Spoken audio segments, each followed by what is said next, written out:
ಯೋऽन्तಃ ಪ್ರವಿಶ್ಯ ಮಮ ವಾಚಮಿಮಾಂ ಪ್ರಸುಪ್ತಾಂ ಸಂಜೀವಯತ್ಯಖಿಲಶಕ್ತಿಧರಸ್ವಧಾಮ್ನಾ ಅನ್ಯಾಶ್ಚ ಹಸ್ತಚರಣಶ್ರವಣತ್ವಗಾದೀನ್ ಪ್ರಾಣಾನ್ನಮೋ ಭಗವತೆ ಪುರುಷಾಯ ತುಭ್ಯಂ. ದಿವ್ಯತ್ರೆಯರ ಚರಣಗಳಲ್ಲಿ ನಮಸ್ಕಾರವನ್ನು ಸಲ್ಲಿಸ್ತಾ, ಪೂಜ್ಯ ಮಾತಾಜಿ ದ್ವಯರ ಚರಣಗಳಿಗೂ ನನ್ನ ಪ್ರಣಾಮಗಳನ್ನು ಸಲ್ಲಿಸ್ತೇನೆ. ಬಹುಶಃ ಇಲ್ಲಿ ನೆರೆದವರೆಲ್ಲರಲ್ಲಿ ನಾನು ವಯಸ್ಸಿನಲ್ಲೂ ಜ್ಞಾನದಲ್ಲೂ ಅನುಭವದಲ್ಲೂ ಚಿಕ್ಕವನು. ಆದ್ದರಿಂದ ನಿಮ್ಮೆಲ್ಲರ ಆಶೀರ್ವಾದವನ್ನು ಪಡೆದು ನಾನು ಈ ವಿಷಯವನ್ನು ಪ್ರಸ್ತಾಪಿಸೋದಕ್ಕೆ ಪ್ರಯತ್ನ ಮಾಡ್ತೇನೆ. ಪ್ರತಿ ಸರ್ತಿ ಶ್ರೀಮಾತೆಯವರ ಸನ್ನಿಧಿಗೆ ಬರೋದಂದ್ರೇ ಬಹಳ ಆನಂದಕರವಾದ ವಿಚಾರ. ಯಾಕಂದ್ರೆ ನಿಮಗೆಲ್ಲ ಗೊತ್ತಿದೆ, ತಾಯಿಯ ಮಡಿಲು ಎಷ್ಟು ಆಹ್ಲಾದವನ್ನು ಉಂಟು ಮಾಡುತ್ತೆ ಅಂತ. ಆದರೆ ಏನಾದರೂ ಶ್ರೀಮಾತೆಯವರ ಬಗ್ಗೆ ಹೇಳೋಣ ಅಂದರೆ ಅದೊಂದು ಬಹಳ ಭಾವನಾತ್ಮಕವಾದ ವಿಚಾರ, ಏನು ಮಾತೆ ಬರೋದಿಲ್ಲ. ಅದಕ್ಕೆ ನಿವೇದಿತೆ ಹೇಳ್ತಾಳೆ, ಅಮ್ಮ ನಿನ್ನ ಬಗ್ಗೆ ಏನಾದರೂ ಮಾತಾಡೋದು ಕೂಡ ಗದ್ದಲ ಅಂತ. ನಿನ್ನನ್ನು ನೋಡ್ತಾ ಹಾಗೇ ಕೂತ್ಕೊಳ್ಬೇಕು. ಅವಳ ಆ ಅಹೈತುಕ ಪ್ರೀತಿ ಇದೆಯಲ್ವಾ, ಅದು ಅನುಭವಿಸಿದಾಗ ಮಾತ್ರ ಗೊತ್ತಾಗತ್ತೆ. ಅದು ಅನುಭವಕ್ಕೆ ಮಾತ್ರ ಬರುವಂಥದ್ದು, ಅದು ವರ್ಣನೆಗೆ ಬರುವಂಥದ್ದೇ ಅಲ್ಲ. ಅಂಥ ಅಹೈತುಕ ಪ್ರೀತಿ ಶ್ರೀಮಾತೆಯವರದ್ದು. ಆ ಪ್ರೀತಿಯನ್ನು ನೀವೆಲ್ಲ ಸಂಪಾದನೆ ಮಾಡಿದ್ದೀರಾ ಅಂತ ನಾನು ಭಾವಿಸ್ತೀನಿ. ಅದನ್ನು ವರ್ಣನೆ ಮಾಡಲಿಕ್ಕೆ ಸಾಧ್ಯ ಇಲ್ಲ. ಆದ್ದರಿಂದ ಆ ಪ್ರೀತಿಗೆ, ಆ ಪ್ರೀತಿ ಕೊಡುವವಳಿಗೆ ಒಂದು ದೊಡ್ಡ ನಮಸ್ಕಾರ. ನಾನು ಆಲೋಚನೆ ಮಾಡ್ತಿದ್ದೆ, ಈ ಭಾಗವತ ಸಪ್ತಾಹ ಇದೆಲ್ಲ ಕೇಳೋದ್ರಿಂದ ನಾವೆಲ್ಲ ಕೇಳ್ತಿದ್ದೀವಿ ಭಾಗವತ ಸಪ್ತಾಹ, ಆದರೆ ನಮಗೆ ಆಗುವಂಥ ಪ್ರಯೋಜನ ಏನು ಇದರಿಂದ? ಯಾಕಂದರೆ ನಮ್ಮಲ್ಲಿ ಒಂದು ಮಾತು ಹೇಳ್ತಾರೆ, ಪ್ರಯೋಜನಂ ಅನುದ್ದಿಶ್ಯ ಮೂರ್ಖೋಪಿನ ಪ್ರವರ್ತತೆ ಅಂತ. ಪ್ರಯೋಜನ ಇಲ್ಲೇ ಇರೋ ಕೆಲಸನ ಮೂರ್ಖನು ಮಾಡಲು ಅಂತ. ಹಾಗಾದರೆ ನಾವು ಇದೆಲ್ಲ ಮಾಡ್ತೀವಿ, ಭಾಗವತ ಸಪ್ತಾಹ ಕೇಳ್ತೀವಿ, ಇದೆಲ್ಲ ಕೇಳ್ತೀವಿ, ಅದರಿಂದ ನಮಗೆ ಆಗುವಂಥ ಪ್ರಯೋಜನ ಏನು ಅಂತ. ಇದೆಲ್ಲ ಮಾಡೋದ್ರಿಂದ, ಇದೆಲ್ಲ ಕೇಳೋದ್ರಿಂದ ನಮ್ಮಲ್ಲಿ ವೈಯಕ್ತಿಕವಾಗಿ ಪರಿವರ್ತನೆ ಆಗದೆ ಹೋದರೆ ನಾವೆಲ್ಲ ಇಷ್ಟೆಲ್ಲ ಬಂದು ಮಾತಾಜಿಯವರು ಇಷ್ಟೆಲ್ಲ ಕಷ್ಟಪಟ್ಟು ಇದನ್ನೆಲ್ಲ ಮಾಡೋದು ವ್ಯರ್ಥ ಆಗ್ಬಿಡುತ್ತೆ ಅಂತ. ಹಾಗಾದರೆ ಆ ವೈಯಕ್ತಿಕ ಪರಿವರ್ತನೆ ಅನ್ನೋದು ಏನು ಅಂತ ಹೇಳಿದರೆ, ವಿವೇಕಾನಂದರು ಹೇಳ್ತಾರೆ, ಮನುಷ್ಯನ ಒಂದು ಗುರಿ ಏನಪ್ಪ ಅಂತ ಹೇಳಿದ್ರೆ, ತಮ್ಮಲ್ಲಿ ಈಗಾಗಲೇ ಆ ಒಂದು ದೈವಿಕತೆ ಇದೆಯಂತೆ, ನಮ್ಮೆಲ್ಲರಲ್ಲೂ ಆ ದೈವಿಕತೆ ಇದೆಯಂತೆ. ಆ ದೈವಿಕತೆಯ ಅಭಿವ್ಯಕ್ತಿಯೇ ಮನುಷ್ಯನ ಗುರಿ ಅಂತ. ಅದನ್ನು ವಿವೇಕಾನಂದ ಹೇಳಿ, ನಮ್ಮೆಲ್ಲರ ಗುರಿ ಏನು? ನಮ್ಮಲ್ಲಿ ಈಗಾಗಲೇ ಒಂದು ದೈವಿಕತೆ ಇದೆ ಅಲ್ವಾ, ನಮ್ಮಲ್ಲಿ ಆ ಡಿವಿನಿಟಿ ಅನ್ನೋದಿದೆ, ಮ್ಯಾನಿಫೆಸ್ಟೇಷನ್ ಆಫ್ ದ್ಯಾಟ್ ಡಿವಿನಿಟಿ. ಆ ದೈವಿಕತೆಯ ಅಭಿವ್ಯಕ್ತಿಯೇ ನಮ್ಮೆಲ್ಲರ ಗುರಿ. ಹಾಗಾದ್ರೆ ಈ ಭಾಗವತ, ಭಗವದ್ಗೀತೆ ಇವೆಲ್ಲವೂ ಅದಕ್ಕೆ ಹೇಗೆ ಸಹಾಯ ಮಾಡುತ್ತೆ ಅಂತ ನೀವು ನನಗೇನಾದರೂ ಕೇಳಿದರೆ, ಭಾಗವತನೇ ಹೇಳುತ್ತೆ ಹೇಗೆ ಸಹಾಯ ಮಾಡುತ್ತೆ ಅಂತ. ಆದರೆ ಅದಕ್ಕೂ ಮುಂಚೆ ನಾವು ಭಾಗವತವನ್ನು ಹೇಗೆ ಕೇಳಬೇಕು ಅನ್ನೋದು ಬಹಳ ಮುಖ್ಯ, ಹೌದಲ್ವಾ? ಭಾಗವತ ಏನಷ್ಟು ಅದ್ಭುತವಾಗಿ ಹೇಳುತ್ತೆ ಅಂದರೆ, ಶೃಣ್ವತಾಂ ಶ್ರದ್ಧಯಾ ನಿತ್ಯಂ ಗೃಹತಾಂ ಚ ಸ್ವಚೇಷ್ಟಿತಾಂ ಅಂತ ಹೇಳುತ್ತೆ. ನೋಡಿ ಎಷ್ಟು ಅದ್ಭುತವಾಗಿದೆ. ನಾವೆಲ್ಲ ದಿನ ಭಾಗವತ ಕೇಳ್ತೀವಿ, ಆದರೆ ಈ ರೀತಿ ಕೇಳ್ತೀವ ನಾವು ಆಲೋಚನೆ ಮಾಡ್ಬೇಕು. ಮೊದಲನೇದು ಹೇಳ್ತಾರೆ ಶೃಣ್ವತಾಂ, ಆಲಿಸ್ಬೇಕಂತೆ ಅಲ್ವಾ? ನೀವು ಕೇಳಿದ್ದೀರಾ, ಲಿಸನಿಂಗು ಹಿಯರಿಂಗು ವ್ಯತ್ಯಾಸ ಇದೆ. ಕೇಳಿಸ್ಕೊಳ್ಳೋದಕ್ಕೂ ಆಲಿಸೋದಕ್ಕೂ ವ್ಯತ್ಯಾಸ ಇದೆ. ನಾವು ಭಾಗವತವನ್ನು ಆಲಿಸ್ಬೇಕು, ಶೃಣ್ವತಾಂ. ಹೇಗೆ ಆಲಿಸ್ಬೇಕು? ಶ್ರದ್ಧಯ ಅಂತ ಹೇಳ್ತಾರೆ. ಸುಮ್ಮನೆ ಆಲಿಸಬಾರ್ದು, ಶ್ರದ್ಧೆಯಿಂದ ಆಲಿಸ್ಬೇಕು ಅಂತ. ಶೃಣ್ವತಾಂ ಶ್ರದ್ಧಯ. ಎಷ್ಟು ಆಲಿಸ್ಬೇಕು, ಎಷ್ಟು ಕೇಳಿಸ್ಕೊಳ್ಬೇಕು ಅಂತ ಹೇಳಿದ್ರೆ ನಿತ್ಯಂ ಅಂತ ಹೇಳ್ತಾರೆ. ಈಗ ಇಲ್ಲಿ ಭಾಗವತ ಸಪ್ತಾಹ ಆಗುತ್ತೆ 7 ದಿನ. 7 ದಿನ ಅಷ್ಟೇ ಭಾಗವತ ಸಪ್ತಾಹ ಆಗ್ಬೇಕಾ? ಇಲ್ಲ. ಈ 7 ದಿನದ ಭಾಗವತ ಸಪ್ತಾಹ ಇಲ್ಲಿ ಏನಾಗುತ್ತೋ ಇದರ ಅನುಸಂಧಾನ ನಮ್ಮ ಪ್ರತಿನಿತ್ಯದ ಜೀವನದಲ್ಲಿ ಆಗ್ಬೇಕು. ಅದಕ್ಕೆ ಏನು ಹೇಳ್ತಾರೆ? ಶೃಣ್ವತಾಂ ಶ್ರದ್ಧಯ ನಿತ್ಯಂ, ಪ್ರತಿದಿನ ಅಂತ. ಪ್ರತಿದಿನ ಆಗ್ಬೇಕು. ಆಮೇಲೆ ಅಷ್ಟೇ ಸಾಕ? ಕೇಳಿಸ್ಕೊಂಡ್ವಿ, ಶ್ರದ್ಧೆಯಿಂದ ಕೇಳಿಸ್ಕೊಂಡ್ವಿ, ದಿನ ಕೇಳಿಸ್ಕೊಂಡ್ವಿ, ಅಷ್ಟೇ ಸಾಕ? ಭಾಗವತ ಹೇಳುತ್ತೆ ಇಲ್ಲ, ಗೃಹತಾಂ ಅಂತ, ಗ್ರಹಿಸ್ಬೇಕಂತೆ. ಎಷ್ಟು ಮುಖ್ಯ ನೋಡಿ ಇದು, ಗ್ರಹಿಸ್ಬೇಕಂತೆ. ಆಮೇಲೆ ಸ್ವಚೇಷ್ಟಿತಾಂ ಅಂತ ಹೇಳ್ತದೆ, ಅನುಷ್ಠಾನಕ್ಕೆ ತರಬೇಕು. ಎಷ್ಟೊಂದು ಸರ್ತಿ ಏನಾಗತ್ತೆ, ನಾವೆಲ್ಲ ಕೇಳಿಸ್ಕೊಂಡಿರ್ತೀವಿ, ಆದರೆ ಯಾವುದನ್ನು ಅನುಷ್ಠಾನಕ್ಕೆ ತರೋಕ್ಕೆ ನಾವು ತುಂಬ ಪ್ರಯತ್ನ ಮಾಡ್ತೀವಿ, ಆದರೆ ಆಗೋದಿಲ್ಲ. ಎಷ್ಟೆಲ್ಲ ಕಷ್ಟಪಡ್ತೀವಲ್ಲ ನಾವು ಅನುಷ್ಠಾನಕ್ಕೆ ತರೋಕ್ಕೆ. ಎಷ್ಟೆಲ್ಲ ದೊಡ್ಡ ದೊಡ್ಡ ಸತ್ಯ ಗೊತ್ತಿದೆ ನಮಗೆ, ತತ್ವ ಗೊತ್ತಿದೆ, ಸಿದ್ಧಾಂತ ಗೊತ್ತಿದೆ. ಆದರೆ ಸಿದ್ಧಾಂತ ಸಾಧನೆ ಆಗದೆ ಹೋದರೆ ತತ್ವ ತೊಡಗಿಸ್ಕೊಳ್ಳದೆ ಹೋದ್ರೆ ಏನೂ ಪ್ರಯೋಜನ ಆಗಲ್ಲ. ಸಿದ್ಧಾಂತದಿಂದನೂ ಪ್ರಯೋಜನ ಇಲ್ಲ, ತತ್ವದಿಂದನೂ ಪ್ರಯೋಜನ ಇಲ್ಲ. ತತ್ವ ಇರೋದು ತತ್ಪರತೆ ಹುಟ್ಟಿಸೋದಕ್ಕೆ, ತತ್ವ ಇರೋದು ತನ್ಮಯತೆ ಹುಟ್ಟಿಸೋದಕ್ಕೆ, ಸಿದ್ಧಾಂತ ಇರೋದು ಸಾಧನೆ ಮಾಡಲಿಕ್ಕೆ. ಸಿದ್ಧಾಂತ ನೋಡ್ಕೊಂಡು ನಾವು ಸುಮ್ಮನೆ ಇರೋದಕ್ಕಲ್ಲ. ಅದಕ್ಕೆ ಭಾಗವತ ಹೇಳುತ್ತೆ ಗೃಹತಾಂ ಸ್ವಚೇಷ್ಟಿತಾಂ ಅಂತ, ಅದನ್ನು ನಾವು ಅನುಭವಕ್ಕೆ ತರಬೇಕು ಅಂತ. ಶ್ರೀರಾಮಕೃಷ್ಣರು ಒಂದು ಬಹಳ ಅದ್ಭುತ ಉದಾಹರಣೆ ಕೊಡ್ತಾರೆ. ಶ್ರೀರಾಮಕೃಷ್ಣರಿಗೆ ಯಾರೋ ಬಂದು ಕೇಳಿದ್ರಂತೆ, ಠಾಕೂರರೇ, ನಾನು ಎಷ್ಟೋ ವರ್ಷಗಳಿಂದ, ನಮ್ದೆಲ್ಲದೂ ಪ್ರಶ್ನೆ ಇರುತ್ತೆ, ಎಷ್ಟೋ ವರ್ಷಗಳಿಂದ ಪ್ರತಿನಿತ್ಯ ಜಪ ಮಾಡ್ತಿದ್ದೀನಿ. ಬೆಳಗ್ಗೆ ಒಂದ್ಸರ್ತಿ ಮಾಡ್ತೀನಿ, ಸಂಜೆ ಒಂದ್ಸರ್ತಿ ಮಾಡ್ತೀನಿ, ಭಗವಂತನ ನಾಮನ ನಿತ್ಯ ಜಪ ಮಾಡ್ತೀನಿ, ಆದ್ರೂ ನನ್ನಲ್ಲಿ ಏನು ಆಧ್ಯಾತ್ಮಿಕವಾಗಿ ಬದಲಾವಣೆ ಆಗ್ಲೇ ಇಲ್ಲ ಅಂತ ಗುರು ಮಹಾರಾಜರು ಹೇಳಿದ್ರಂತೆ. ಬರಿಯ ಮಣಿ ಎಣಿಸೋದ್ರಿಂದ ಏನ್ ಬಂತು ಪ್ರಯೋಜನ? ಮನಸ್ಸಿಡ್ಬೇಕಲ್ವಾ ಅದರಲ್ಲಿ ಅಂತ ಹೇಳಿದ್ರಂತೆ. ನೋಡಿ, ಗೃಹತಾಂ, ಮನಸ್ಸಿಡ್ಬೇಕು, ಅವಾಗ ನಿನ್ಗೆ ಉಪಯೋಗ ಆಗತ್ತೆ. ಆದ್ರೆ ನಾವೇನ್ ಅನ್ಕೊಳ್ತೀವಿ, ಓ ನಾನು ನಿತ್ಯ ಜಪ ಮಾಡ್ತಾ ಇದ್ದೀನಿ, 1 ಮಾಲೆ ಮಾಡಿದೆ, 2 ಮಾಲೆ ಮಾಡಿದೆ, 3 ಮಾಲೆ ಮಾಡಿದೆ, ಕೆಲವರು 100 ಮಾಲೆ ಮಾಡೋರಿದ್ದಾರೆ. ಅದಕ್ಕೆ ಗುರು ಮಹಾರಾಜರು ಹೇಳ್ತಾರೆ, ಪ್ರೇಮದಿಂದ ಒಂದೇ ಒಂದು ಸಾರ್ತಿ ಭಗವಂತನ ನಾಮವನ್ನು ತೆಗೆದುಕೊಂಡ್ರೆ ಸಾಕಂತೆ. ಆ ಭಗವಂತನ ನಾಮಕ್ಕೆ ಅಷ್ಟು ಶಕ್ತಿ ಇದೆಯಂತೆ. ಆದ್ರೆ ನಾವೇನ್ ಮಾಡ್ತಿದೀವಿ, ಮೆಕ್ಯಾನಿಕಲ್ ಆಗಿ ಮಾಡ್ತಾ ಹೋಗ್ತಿದೀವಿ. ದಿನ ಒಂದಷ್ಟು ಮಾಡಿದೆ, ಇಷ್ಟು ಮಾಡಿದೆ ಅಂತ, ಆಮೇಲೆ ನಾವು ಕಂಪ್ಲೇಂಟ್ ಮಾಡ್ತೀವಿ, ಇಷ್ಟೆಲ್ಲ ಮಾಡಿದ್ರು ನಂಗೆ ದೇವ್ರೇನು ಮಾಡ್ಲೇ ಇಲ್ಲ ಅಂತ, ಅಲ್ವಾ? ನಾವು ಹೇಗೆ ಮಾಡ್ಬೇಕೋ ಹಾಗೆ ಮಾಡ್ತಿಲ್ಲ. ಶೃಣ್ವತಾಂ ಶ್ರದ್ಧಯಾ ನಿತ್ಯಂ ಗೃಹತಾಂ ಸ್ವಚೇಷ್ಟಿತಾಂ ಅಂತ ಗುರು ಮಹಾರಾಜರ ಒಂದು ಅದ್ಭುತ ಉದಾಹರಣೆ ಕೊಡ್ತಾರೆ. ಏನಂದ್ರೆ, ಈ ದೋಣಿ ಓಡಿಸೋನ್ ಇದ್ನಲ್ಲ, ಅವನೇನ್ ಮಂಬಿಗ ರಾತ್ರಿ ಬಂದು ದೋಣಿಯಲ್ಲಿ ಕೂತ್ಕೊಂಡಂತೆ. ಆ ದೋಣಿಯ ಹುಟ್ಟಿರುತ್ತಲ್ಲ, ಏನು ಅವನ್ನ ಆಡಿಸಿದ್ದು, ಬೆಳಗ್ಗೆ ತನಕ ಆಡಿಸಿದಾನೆ. ಬೆಳಗ್ಗೆ ನೋಡ್ತಾನೆ ಅವನ್ ಎಲ್ಲಿದ್ದಾನೋ ಅಲ್ಲೇ ಇದ್ದಾನಂತೆ. ಯಾಕೆ ಅಂದ್ರೆ, ಆ ದೋಣಿ ಹಗ್ಗ ಕಟ್ಟಿರ್ತಾರಲ್ಲ ದಡಕ್ಕೆ, ಅದನ್ನ ಬಿಚ್ಚೇ ಇಲ್ವಂತೆ. ಅದನ್ನ ಬಿಚ್ಚಿದೇನೆ ಹುಟ್ಟನ್ನು ತಿರುಗಿಸಿದ್ದು ದೋಣಿ ಮುಂದೆನೆ ಹೋಗ್ತಿಲ್ಲ. ಹಾಗೆ ನಾವು ಮಾಡಿದ್ದೇ ಮಾಡಿದ್ದು ಯಾಕೆ ನಾವು ಮುಂದುವರಿತಿಲ್ಲ? ನಾವು ಅನುಷ್ಠಾನಕ್ಕೆ ತರ್ತಿಲ್ಲ, ಮನಸ್ಸಿಡ್ತಿಲ್ಲ, ಗ್ರಹಿಸ್ತಿಲ್ಲ, ಅದೇ ಸಮಸ್ಯೆ ಅಂತ. ಅದಕ್ಕೆ ಭಾಗವತ ಎಷ್ಟು ಅದ್ಭುತವಾಗಿ ಹೇಳುತ್ತಂದ್ರೆ, ಶೃಣ್ವತಾಂ ಶ್ರದ್ಧಯಾ ನಿತ್ಯಂ ಗೃಹತಾಂ ಸ್ವಚೇಷ್ಟಿತಾಂ. ಹಾಗೆ ಮಾಡಿದಾಗ ಏನಾಗತ್ತೆ ಅಂದ್ರೆ, ಭಾಗವತ ಎಷ್ಟು ಅದ್ಭುತವಾಗಿ ಹೇಳುತ್ತೆ, ಕಾಲೇನ ನಾತಿ ದೀರ್ಘೇಣ ಭಗವಾನ್ ವಿಶತೆ ಹೃದಯ ಅಂತ. ನಾತಿ ದೀರ್ಘೇಣ ಕಾಲೇನ, ಸ್ವಲ್ಪವೇ ಸಮಯದಲ್ಲಂತೆ, ತುಂಬಾ ಹೆಚ್ಚು ಸಮಯ ತಗೊಳ್ಳಲ್ವಂತೆ. ಏನಾಗುತ್ತೆ, ಭಗವಾನ್ ವಿಶತೆ ಹೃದಯ ಅಂತ. ಭಗವಂತ ನಮ್ಮ ಹೃದಯದಲ್ಲಿರೋದು ನಮಗೆ ಗೊತ್ತಾಗುತ್ತೆ ಅಂತ. ನಮ್ಮೆಲ್ಲರ ಹೃದಯದಲ್ಲಿ ಇದಾನ ಆಲ್ರೆಡಿ. ಅದಕ್ಕೆ ನಾನು ಹೇಳಿದ್ದು, ನಮ್ಮ ಗುರಿ ಏನು? ಆ ದೈವಿಕತೆಯ ಅಭಿವ್ಯಕ್ತಿ, manifestation of the divinity which is already with in us. Correct? ಇಲ್ಲಿ ಏನ್ ಹೇಳ್ತಿದ್ದಾರೆ, ಕಾಲೇನ ನಾತಿ ದೀರ್ಘೇಣ ಭಗವಾನ್ ಹೃಷತೆ ಹೃದಯ ಅಂತ. ಅಂದ್ರೆ ನಮ್ಮ ಹೃದಯದಲ್ಲಿರುವ ಭಗವಂತನ ಅಭಿವ್ಯಕ್ತಿ ನಮಗೆ ಗೊತ್ತಾಗತ್ತೆ ಅಂತ. ಪೂಜ್ಯ ಸ್ವಾಮಿ ರಂಗನಾಥಾನಂದಜಿ ಮಹಾರಾಜರು ದೆಹಲಿಯಲ್ಲಿ ಈ ಪ್ರತಿನಿತ್ಯ ಉಪನಿಷತ್ತುಗಳ ಮೇಲೆ, ಭಗವದ್ಗೀತೆ ಮೇಲೆ ಉಪನ್ಯಾಸ ಕೊಡೋರಂತ. ತುಂಬಾ ಜನ ಬರೋರು ಪ್ರತಿನಿತ್ಯ. ಮೊದಲನೇ ಲೈನಲ್ಲಿ ಯಾವಾಗಲೂ ಒಂದು ಹೆಣ್ಮಕ್ಳು ಕೂತ್ಕೊಳ್ಳೋರಂತೆ.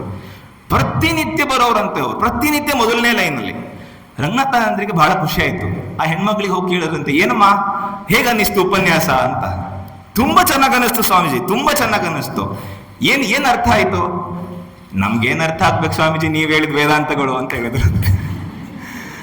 ಅಂದ್ರೆ ನಮ್ಮ ಆಲಿಸುವಿಕೆ ಆ ತರ ಆಗ್ಬಾರ್ದು. ರಂಗನಾಥಾನಂದರು ಅನ್ಕೊಂಡಿರ್ತಾರೆ, ನಾನು ಪ್ರಶ್ನೆ ಕೇಳಿದ್ದು ತಪ್ಪಾಯ್ತು ಅಂತ. ಅಂದ್ರೆ ನಮ್ಮೆಲ್ಲರ ಭಾಗವತ ಶ್ರವಣ ಆ ರೀತಿ ಆಗ್ಬಾರ್ದು. ಅದಕ್ಕೆ ಇದನ್ನ ನೆನ್ಪಿಟ್ಕೊಳ್ಳಿ, ಶೃಣ್ವತಾಂ ಶ್ರದ್ಧಯಾ ನಿತ್ಯಂ ಗೃಹತಾಂ ಚ ಸ್ವಚೇಷ್ಟಿತಾಂ ಕಾಲೇನ ನಾತಿ ದೀರ್ಘೇಣ ಭಗವಾನ್ ವಿಶತೆ ಹೃದಯ ಅಂತ. ಇನ್ನ ಭಾಗವತ ಮುಂದುವರೆದು ಹೇಳುತ್ತೆ. ಅದನ್ನ ಹೇಗೆ ನೋಡ್ಬೇಕು ನಾವು ಅಂತ ಹೇಳಿದ್ರೆ, ತಚ್ಛೃಣ್ವನ್ ಸುಭಟನ್ ವಿಚಾರಣ ಪರೋ ಅಂತ ಹೇಳುತ್ತೆ. ಇನ್ನು ಅಷ್ಟು ಅದ್ಭುತವಾಗಿದೆ ನೋಡಿ. ಈಗ ನಿಮ್ಗೆ ಉದಾಹರಣೆ ಕೊಡ್ತೀನಿ ನಾನು. ಈಗ ನಾವು ಎಲ್ಲರಿಗೂ ವಿವೇಕಾನಂದರು ಪತ್ರ ಬರೀತಿದ್ರು, ನಿಮ್ಗೆಲ್ಲ ಗೊತ್ತಿದೆ ಅಲ್ವಾ? ಪತ್ರ ನಾನು ನಿಮ್ಗೊಂದು ಉದಾಹರಣೆ ಕೊಡ್ತೀನಿ. ವಿವೇಕಾನಂದರು ನಾನು ಓದಿರೋದು ಹೆಚ್ಚು ಅಳಸಿಂಗನಿಗೆ ಬರೆದ್ರು, ಮಹಾರಾಜರಿಗೆ ಬರೆದ್ರು, ಅವರ ಸೋದರ ಸನ್ಯಾಸಿಗಳಿಗೆ ಬರೆದ್ರು. ಅಲ್ಲಿ ಏನ್ ಬರೀತಾ ಇದ್ರು, ಡಿಯರ್ ಅಲಸಿಂಗ ಅಂತ ಬರೆದು ಅವ್ರ ಪತ್ರವನ್ನು ಬರೀತಾ ಇದ್ರು. ಈಗ ನಾನು ಉದಾಹರಣೆ ಕೊಡ್ತೀನಿ. ಆ ಡಿಯರ್ ಅಳಸಿಂಗ ಅನ್ನೋ ಜಾಗದಲ್ಲಿ ನಿಮ್ಮ ಹೆಸರನ್ನ ಹಾಕೊಳ್ಳಿ. ನಿಮ್ಮ ಹೆಸರನ್ನ ಹಾಕೊಂಡು ವಿವೇಕಾನಂದರು ನಿಮಗೇನಾದ್ರೂ ಪತ್ರ ಬರೆದಿದ್ದಿದ್ರೆ ಆ ಪತ್ರನ ಹೇಗೆ ಕಾಪಾಡ್ಕೊಳ್ತಿದ್ರಿ ಹೇಳಿ? ಅಲ್ಲಿರೋ ಒಂದೊಂದು ಪದವನ್ನು ಹೇಗೆ ನೀವು ಪ್ರಯೋಗಕ್ಕೆ ತರ್ತಿದ್ರಿ ಹೇಳಿ? ವಿವೇಕಾನಂದರು ನನಗೆ ಹೇಳ್ತಿದ್ದಾರೆ, ನನಗೆ ವಿವೇಕಾನಂದರು ಹೇಳ್ತಿದ್ದಾರೆ, ನಾನು ಇದನ್ನ ಆಚರಣೆಗೆ ತರಲೇಬೇಕು. ಅದನ್ನು ಒಂದು ಫ್ರೇಮ್ ಹಾಕಿ ನಿಮ್ಮ ಮನೆಯಲ್ಲಿ ಹಾಕಿ ನೋಡಿದ್ ವಿವೇಕಾನಂದ ನನಗೆ ಬರ್ದಿದ್ದಾರೆ. ಅದೇ ಭಗವದ್ಗೀತೆ ಭಾಗವತ ಯಾರೋ ಯಾರಿಗೋ ಹೇಳಿದ್ದು, ನಾವು 300 ಜನದಲ್ಲಿ ನಾವು ಒಬ್ರು ಕೇಳಿಸ್ಕೊಂಡ್ವಿ ಅಷ್ಟೇ, ಮುಗೀತು ಅಂತ. ಆ ರೀತಿ ಆಗ್ಬಾರ್ದು, ಇದು ವ್ಯಕ್ತಿಗತ ಆಗ್ಬೇಕು. ಇಲ್ಲಿ ಶುಕಮುನಿ ಪರೀಕ್ಷಿತನಿಗೆ ಹೇಳ್ತಿದ್ರು ಕೂಡ, ಕೃಷ್ಣ ಅರ್ಜುನನಿಗೆ ಹೇಳ್ತಿದ್ರು ಕೂಡ, ಇವರಿಬ್ರು ನಿಮಿತ್ತರಷ್ಟೇ. ಪರೀಕ್ಷಿತ ಮತ್ತೆ ಅರ್ಜುನ ನಿಮಿತ್ತರಷ್ಟೇ. ಅವರ ಮೂಲಕ ನಮಗೆಲ್ಲರಿಗೂ ವ್ಯಕ್ತಿಗತವಾಗಿ ಹೇಳ್ತಾರೆ, ನನಗೇ ಹೇಳ್ತಿದ್ದಾರೆ ಅಂತ. ನಮಗೆಲ್ಲರಿಗೂ ಹೇಳ್ತಿದ್ದಾರಲ್ಲ. ಯಾವಾಗ ನಮ್ಮಲ್ಲಿ ಬದಲಾವಣೆ ಗೊತ್ತಾ, ನನಗೇ ಇದು ಹೇಳ್ತಿದೆ ಅಂತ ಯಾವಾಗ ನಾವು ಅನ್ಕೊಳ್ತೀವೋ ಅವಾಗ ನಮ್ಮಲ್ಲಿ ಆ ಬದಲಾವಣೆ ಆಗತ್ತೆ ಅಂತ. ಈ ಒಂದು ಹಿನ್ನೆಲೆಯಲ್ಲಿ ನಾವು ಭಾಗವತವನ್ನ ಅರ್ಥ ಮಾಡ್ಕೊಳ್ಳೋದಕ್ಕೆ ಪ್ರಯತ್ನ ಮಾಡೋಣ. ಈಗ ಇವತ್ತಿನ ವಿಷಯ ಭಾಗವತದಲ್ಲಿ ಜೀವ ಶಿವ ಸೇವೆ ಅಂತ.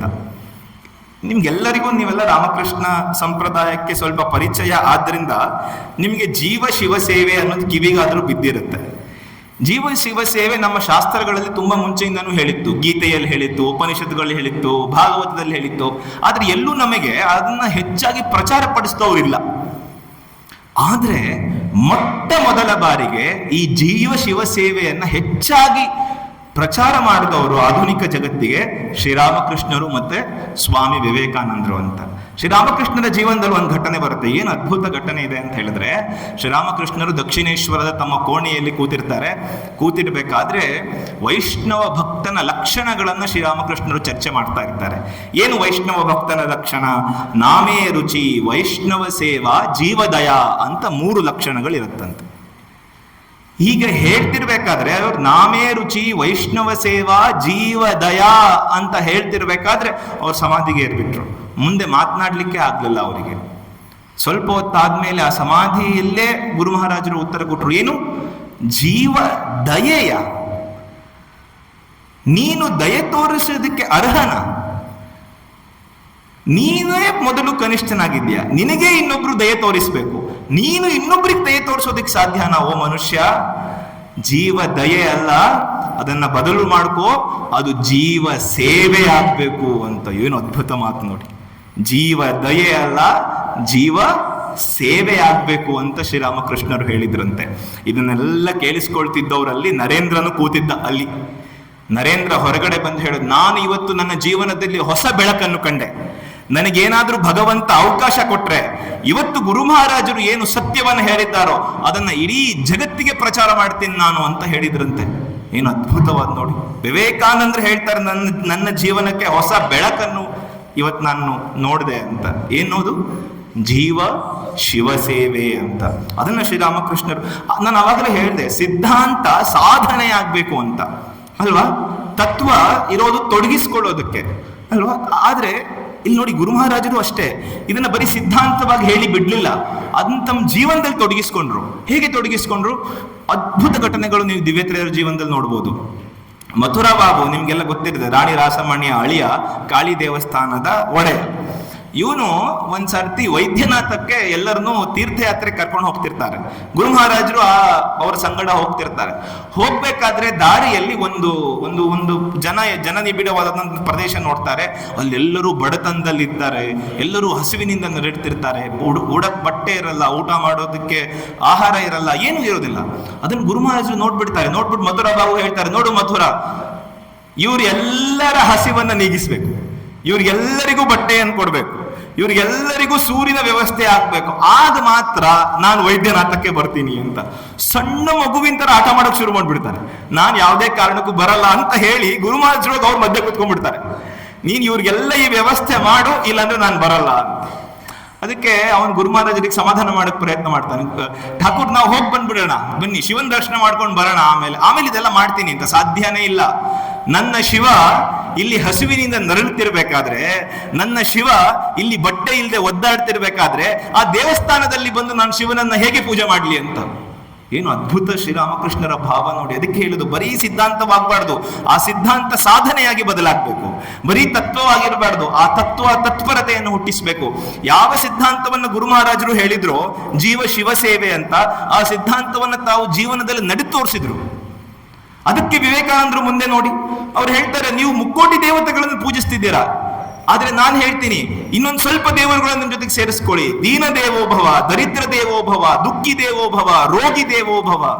ನಿಮ್ಮ ದೇವರು ಯಾರಾಗಬೇಕು? ದೀನರಾಗಬೇಕು. ನಿಮ್ಮ ದೇವರು ಯಾರಾಗಬೇಕು? ದುಃಖಿಗಳಾಗಬೇಕು. ನಿಮ್ಮ ದೇವರು ಯಾರಾಗಬೇಕು? ರೋಗಿಗಳಾಗಬೇಕು. ಇವತ್ತಿಗೂ ನೀವು ರಾಮಕೃಷ್ಣ ಸಂಪ್ರದಾಯದಲ್ಲಿ ಇದು ಆಚರಣೆಗೆ ಇರೋದನ್ನು ನೋಡ್ತೀರಾ. ಇಂತಹ ಅದ್ಭುತ ಸತ್ಯವನ್ನ ನಮಗೆ ತಂದು ಕೊಟ್ಟವರು ಆ ಉಪನಿಷತ್ಗಳಿಂದ, ವೇದಾಂತದಿಂದ, ಆ ಭಾಗವತದಿಂದ ಶ್ರೀರಾಮಕೃಷ್ಣರು ಮತ್ತು ವಿವೇಕಾನಂದರು. ನಾವು ಯಾವತ್ತಿಗೂ ಅವರಿಗೆ ಚಿರಋಣಿಯಾಗಿರಬೇಕು ಅಂತ. ಇದು ಶ್ರೀರಾಮಕೃಷ್ಣ ವಿವೇಕಾನಂದರು. ಅವರು ಒಂದು ಪದ್ಯ ಬರೀತಾರೆ ವಿವೇಕಾನಂದರು, ಟು ಎ ಫ್ರೆಂಡ್ ಅಂತ, ಬೆಂಗಾಲಿನಲ್ಲಿ. ಅಲ್ಲಿ ಏನು ಅದ್ಭುತವಾಗಿ ಹೇಳ್ತಾರೆ ಗೊತ್ತಾ? Seek not God in distance sky. ಅದನ್ನ ಇಂಗ್ಲಿಷ್ ನಲ್ಲಿ ತರ್ಜುಮೆ ಮಾಡಿದ್ದಾರೆ. Seek not God in distance sky. ಓ ಮೂರ್ಖ, ದೇವರನ್ನ ಎಲ್ಲೆಲ್ಲೋ ಹುಡುಕ್ಬೇಡ, ದೂರದ ಆಕಾಶದಲ್ಲಿ ಹುಡುಕ್ಬೇಡ. ಮುಂದೆ ಬರೀತಾರೆ, but where the poor and suffering bleeds ಅಂತ.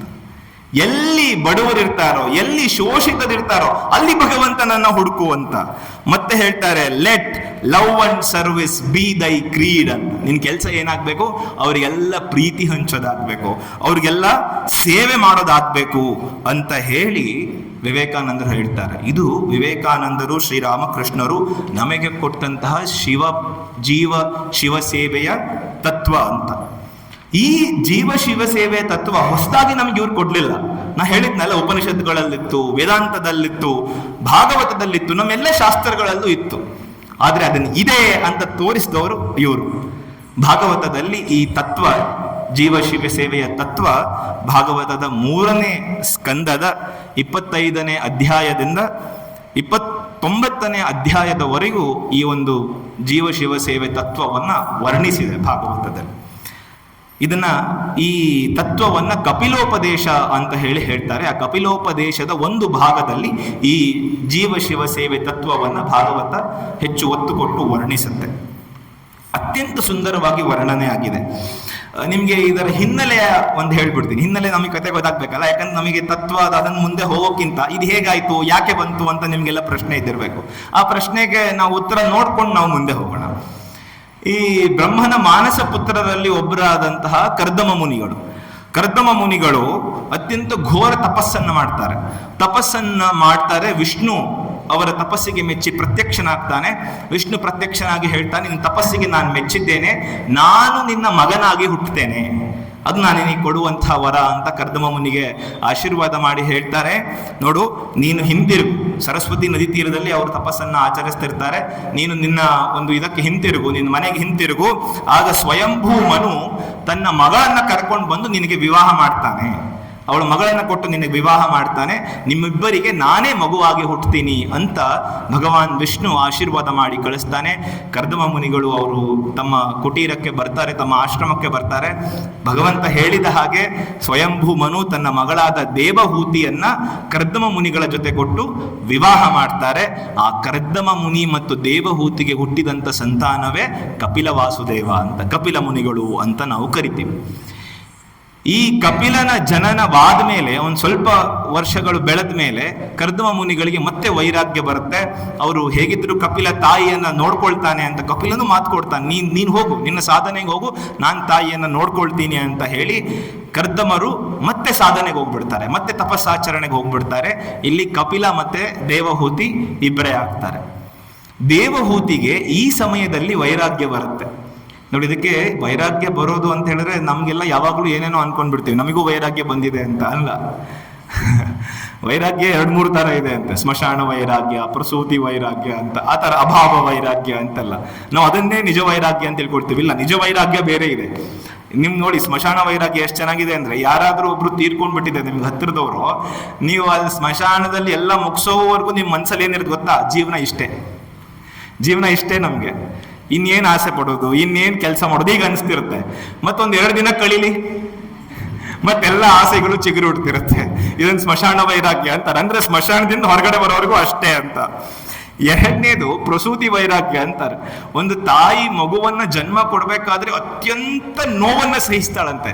ನೋವನ್ನ ಸಹಿಸಿ ಅವಳು ಅಂದ್ಕೊಳ್ತಾಳಂತೆ, ಅಪ್ಪ ನಾನು ಇನ್ನೊಂದ್ಸರ್ತಿ ಈ ಕಷ್ಟವನ್ನು ಪಡಲ್ಲ ಅಂತ. ಆದ್ರೆ ಮತ್ತೆ ತಾಯಿ ಆಗ್ತಾಳಂತೆ ಅವಳು. ಅಂದ್ರೆ ಪ್ರಸೂತಿ ವೈರಾಗ್ಯ ಅಂತ ಹೇಳ್ತೀವಿ. 3ನೇದು ಅಭಾವ ವೈರಾಗ್ಯ ಅಂತ. ಒಂದ್ ನರಿ ದ್ರಾಕ್ಷಿ ತೋಟಕ್ಕೆ ಹೋಯ್ತಂತೆ. ಸ್ವಲ್ಪ ದ್ರಾಕ್ಷಿ ಮೇಲಿತ್ತು, ತುಂಬಾ ಪ್ರಯತ್ನ ಮಾಡ್ತು ದ್ರಾಕ್ಷಿಯನ್ನು ತಗೊಳಕ್ಕೆ, ದ್ರಾಕ್ಷಿ ಸಿಗ್ಲಿಲ್ಲ ಅದರ ಕೈಗೆ. ಅದಕ್ಕೆ ತನಗೆ ತಾನೇ ಏನಂತಂತೆ ಗೊತ್ತಾ, ಹೋ ಆ ದ್ರಾಕ್ಷಿ ಹುಳಿ ಇರಬೇಕು ಬಿಟ್ಬಿಡು ಅಂತ ಹೇಳ್ತಂತೆ. ಆ ರೀತಿ ಮಾಡೋದನ್ನ ಅಭಾವ ವೈರಾಗ್ಯ ಅಂತ ಹೇಳ್ತೀವಿ. ಆದ್ರೆ ದೇವಹೂತಿಗೆ ಬಂದದ್ದು ನಿಜ ವೈರಾಗ್ಯ. ಅವಳು ಅರಮನೆಯಲ್ಲಿ ಬೆಳೆದವಳು, ಋಷಿ ಆಶ್ರಮದಲ್ಲಿ ಬೆಳೆದವಳು, ಎಲ್ಲವನ್ನ ನೋಡಿದ್ಲು ಅವಳು ನಿಜ ವೈರಾಗ್ಯ ಬಂತು. ಆದ್ರೆ ಜ್ಞಾನದ ಕೊರತೆ ಇತ್ತು ಅವಳಿಗೆ. ಯಾವಾಗ ಜ್ಞಾನದ ಕೊರತೆ ಇರುತ್ತೋ ಆವಾಗ ವೈರಾಗ್ಯ ಪೂರ್ಣವಾಗೋದಿಲ್ಲ ಅಂತ. ಅದಕ್ಕೆ ಅವಳಿಗೆ ಗೊತ್ತಿತ್ತು ಸಾಕ್ಷಾತ್ ಭಗವಂತನೇ ನನ್ನ ಮಗನ ರೂಪದಲ್ಲಿ ಬಂದಿದ್ದಾನೆ ಅಂತ. ಕಪಿಲ ವಾಸುದೇವನಿಗೆ ಕೇಳ್ತಾಳೆ, ಮಗು ನನಗೆ ಉಪದೇಶ ಮಾಡು ನೀನು ಅಂತ. ನೋಡಿ, ಭಾರತೀಯ ಸಂಸ್ಕೃತಿಯಲ್ಲಿ ತಾಯಿ ಮಗುವಿಗೆ ಉಪದೇಶ ಮಾಡಿದ್ದನ್ನ ಸರ್ವೇ ಸಾಮಾನ್ಯವಾಗಿ ಕೇಳಿದ್ದೀನಿ. ಬಹುಶಃ ಮೊಟ್ಟ ಮೊದಲನೇ ಬಾರಿಗೆ ಇತಿಹಾಸದಲ್ಲಿ ಮಗು ತಾಯಿಗೆ ಉಪದೇಶ ಮಾಡೋದು ಅಂತ ಹೇಳಿದ್ರೆ ಭಾಗವತದಲ್ಲಿ, ಅದು ಕಪಿಲೋಪದೇಶದಲ್ಲಿ. ಕಪಿಲರು ತಾಯಿಗೆ ಉಪದೇಶ ಮಾಡ್ತಾರೆ. ಏನು ಅದ್ಭುತವಾಗಿದೆ ಈ ಸನ್ನಿವೇಶ ಅಂತ ಹೇಳಿದ್ರೆ, ಈ ಕಪಿಲರು ಅವರಿಗೆ ಎಲ್ಲ ರೀತಿಯ ಉಪದೇಶವನ್ನು ಮಾಡ್ತಾರೆ. ಅವರು ಪುರುಷ ಅಂದ್ರೆ ಏನು, ಪ್ರಕೃತಿ ಅಂದ್ರೆ ಏನು, ಈ ಕಪಿಲರನ್ನ ಸಾಂಖ್ಯಾಚಾರ್ಯ ಅಂತಾನು ಕರೀತಾರೆ. ಯಾಕೆ ಅಂತ ಹೇಳಿದ್ರೆ ಈ ಎಲ್ಲ ತತ್ವಗಳನ್ನ ಅವರು ಸಂಖ್ಯೆಯಲ್ಲಿ ಹೇಳಿದ್ರಂತೆ. 24 ತತ್ವಗಳಾಗಿ ಜಗತ್ತು ಇದೆ ಅಂತೆಲ್ಲ, ಅದನ್ನ ತುಂಬಾ ತುಂಬಾ ವಿಸ್ತಾರವಾಗಿದೆ. ಎಷ್ಟೋ ಅಧ್ಯಾಯಗಳೇ ಅದ್ರ ಮೇಲಿದೆ. ನಾನು ಅದ್ರ ಮೇಲೆ ಹೋಗಲ್ಲ, ಯಾಕಂದ್ರೆ ಇವತ್ತು ನಾವು ಅರ್ಥ ಮಾಡ್ಕೊಳ್ಬೇಕಾಗಿರೋದು ಜೀವಶಿವ ಸೇವೆ. ಆದ್ರಿಂದ 24 ತತ್ವಗಳು, ತ್ರಿಗುಣಗಳು, ಮನಸ್ಸು, ಬುದ್ಧಿ, ಅಹಂಕಾರ ಇವೆಲ್ಲವನ್ನು ಅವರು ತಾಯಿಗೆ ಉಪದೇಶ ಮಾಡ್ತಾ ಬಂದರು.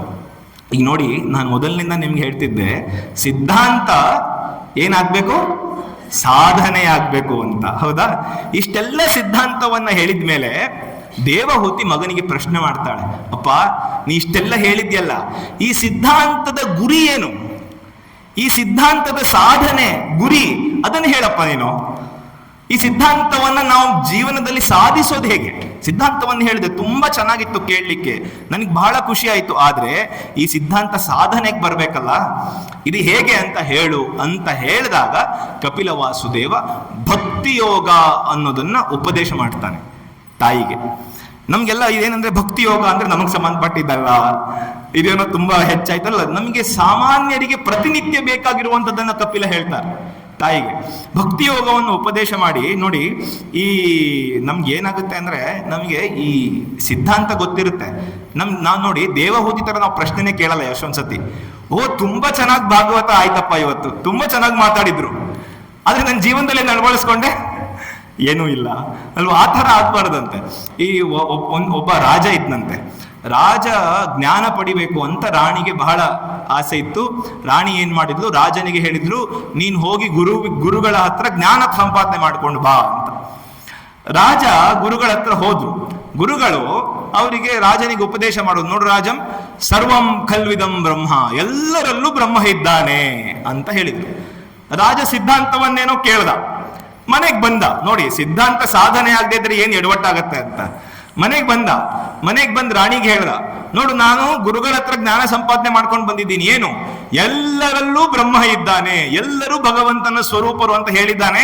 ಒಂದ್ ಕೆಲಸ ಮಾಡು, ನಾಳೆಯಿಂದ ನೀನ್ ನನ್ನ ರಾಣಿ ಅಲ್ಲ, ಸೇವಕಿ ನನ್ನ ರಾಣಿ ಆಗ್ಬೇಕು. ಯಾಕೆ? ಸೇವಕಿಯಲ್ಲಿರೋದು ಭಗವಂತನೇ, ನಿನ್ನಲ್ಲಿರೋದು ಭಗವಂತನೇ, ಸೇವಕಿ ನನ್ನ ರಾಣಿ ಆಗ್ಲಿ ಬಿಡು ಅಂತ. ರಾಣಿ ತಲೆ ಚಚ್ಕೊಂಡ್ಲಂತೆ. ಅಲ್ಲ, ನಾನು ಜ್ಞಾನ ಸಂಪಾದನೆ ಮಾಡ್ಕೊಂಡು ಬನ್ನಿ ಅಂದ್ರೆ ಹೀಗ್ ಬಂದಿದ್ದಾನ ರಾಜ ಅಂತ. ಅವಾಗ ರಾಣಿ ಹೇಳಿದಂತೆ, ಆಯ್ತು, ನಾನು ರಾಣಿ ಪದವಿಯಿಂದ ಕೆಳಗಿಳಿಯೋಕ್ಕಿಂತ ಮುಂಚೆ ನಿನಗೆ ಇಂತಹ ಜ್ಞಾನವನ್ನ ಕೊಟ್ನಲ್ಲ, ಆ ಗುರುವಿಗೆ ಸತ್ಕಾರ ಮಾಡಬೇಕು ಅನ್ನೋದು ನನ್ನ ಆಸೆ ಇದೆ. ನನ್ನ ಕೊನೆ ಆಸೆ ಈಡೇರಿದ ಮೇಲೆ ನಾನು ರಾಣಿ ಪದವಿಯಿಂದ ಕೆಳಗಡೆ ಇಳಿತೀನಿ ಅಂತ ಹೇಳಿದ್ರಂತೆ. ರಾಜನಿಗೆ ಖುಷಿ ಆಯ್ತು ಅಂತ ಮಾರನೇ ದಿನ ರಾಣಿ ಗುರುಗಳ ಹತ್ರ ಹೋದ್ರಂತೆ. ಅಲ್ಲ ಗುರುಗಳೇ, ನೀವ್ ಏನ್ ಹೇಳ್ಕೊಟ್ರಿ? ರಾಣಿ ಅಲ್ಲ, ಸೇವಕಿ ಅಲ್ಲ ಅಂತ ಹೇಳ್ತಿದ್ದಾನೆ ರಾಜ ಅಂತ ಹೇಳಿದಾಗ ಗುರುಗಳು ಹೇಳಿದ್ರು, ಅಯ್ಯೋ ನಾನೇನೋ ಹೇಳಿದ್ದು ಅವನೇನೋ ಅರ್ಥ ಮಾಡ್ಕೊಂಡಿದ್ದಾನಮ್ಮ, ಒಂದ್ ಕೆಲಸ ಮಾಡು, ನಾನು ಹೇಳ್ದಾಗೆ ನೀನೊಂದು ಉಪಾಯ ಮಾಡು, ಅವನಿಗೆ ನಾವು ನಿಜವಾದ ಏನಂತ ತಿಳಿಸೋಣ ಅಂತ ಹೇಳಿ ಅವ್ರ ಕಿವಿಯಲ್ಲಿ ಏನೋ ಹೇಳಿದ್ರು. ರಾಣಿ ಹೋದ್ಲು, ಗುರುಗಳನ್ನ ಕರೆಸಿ ಅಂತ ರಾಣಿ ಹೇಳಿದ್ಲಲ್ಲ, ಕರೆಸಿದ್ರು. ಔತಣ ಏರ್ಪಾಡು ಮಾಡಿದ್ರು, ಒಳ್ಳೆ ಔತಣ. 2 ತಟ್ಟೆಗಳನ್ನಿಟ್ಟಿದ್ರು. 2 ತಟ್ಟೆಗಳ ಮೇಲೆ ಒಂದು ಮುಚ್ಚಳಿಕೆಯನ್ನ ಮುಚ್ಚಿದ್ದಾರೆ. ಗುರುಗಳು ಒಂದರಲ್ಲಿ ಕೂತ್ಕೊಂಡ್ರು, ರಾಜ ಇನ್ನೊಂದರಲ್ಲಿ ಕೂತ್ಕೊಂಡ್ರು. ಇಬ್ರು ಅವರ ಮುಚ್ಚಳವನ್ನ ತೆಗೆದ್ರು. ಗುರುಗಳ ತಟ್ಟೆಯಲ್ಲಿ ಪರಮಾನ್ನ, ಪಾಯಸ, ವಿವಿಧ ಭೋಜನ ಎಲ್ಲ ಇತ್ತಂತೆ ಅದರಲ್ಲಿ. ರಾಜನ ತಟ್ಟೆಯಲ್ಲಿ ಸಗಣಿ, ರಾಜನಿಗೆ ಸಿಟ್ಟು ಬಂದ್ಬಿಡ್ತು. ನಾನ್ ನಿನಗೆ ರಾಣಿ ಪದವಿಯಿಂದ ಕೆಳಗಿಳಿ ಅಂತ ಹೇಳಿದ ಕೋಪಕ್ಕೆ ಇದೆಲ್ಲ ಮಾಡಿದ್ಯಾ ನೀನು ಅಲ್ವಾ ಅಂತ ರಾಣಿಗೆ ಬೈದ. ಅದಕ್ಕೆ ಪಕ್ಕದಲ್ಲಿದ್ರಲ್ಲ ಗುರುಗಳು, ಯಾಕೆ ರಾಜನ್ ನಾನು ಹೇಳ್ಕೊಟ್ಟಿದ್ ಮರ್ತ್ಬಿಟ್ಯಾ?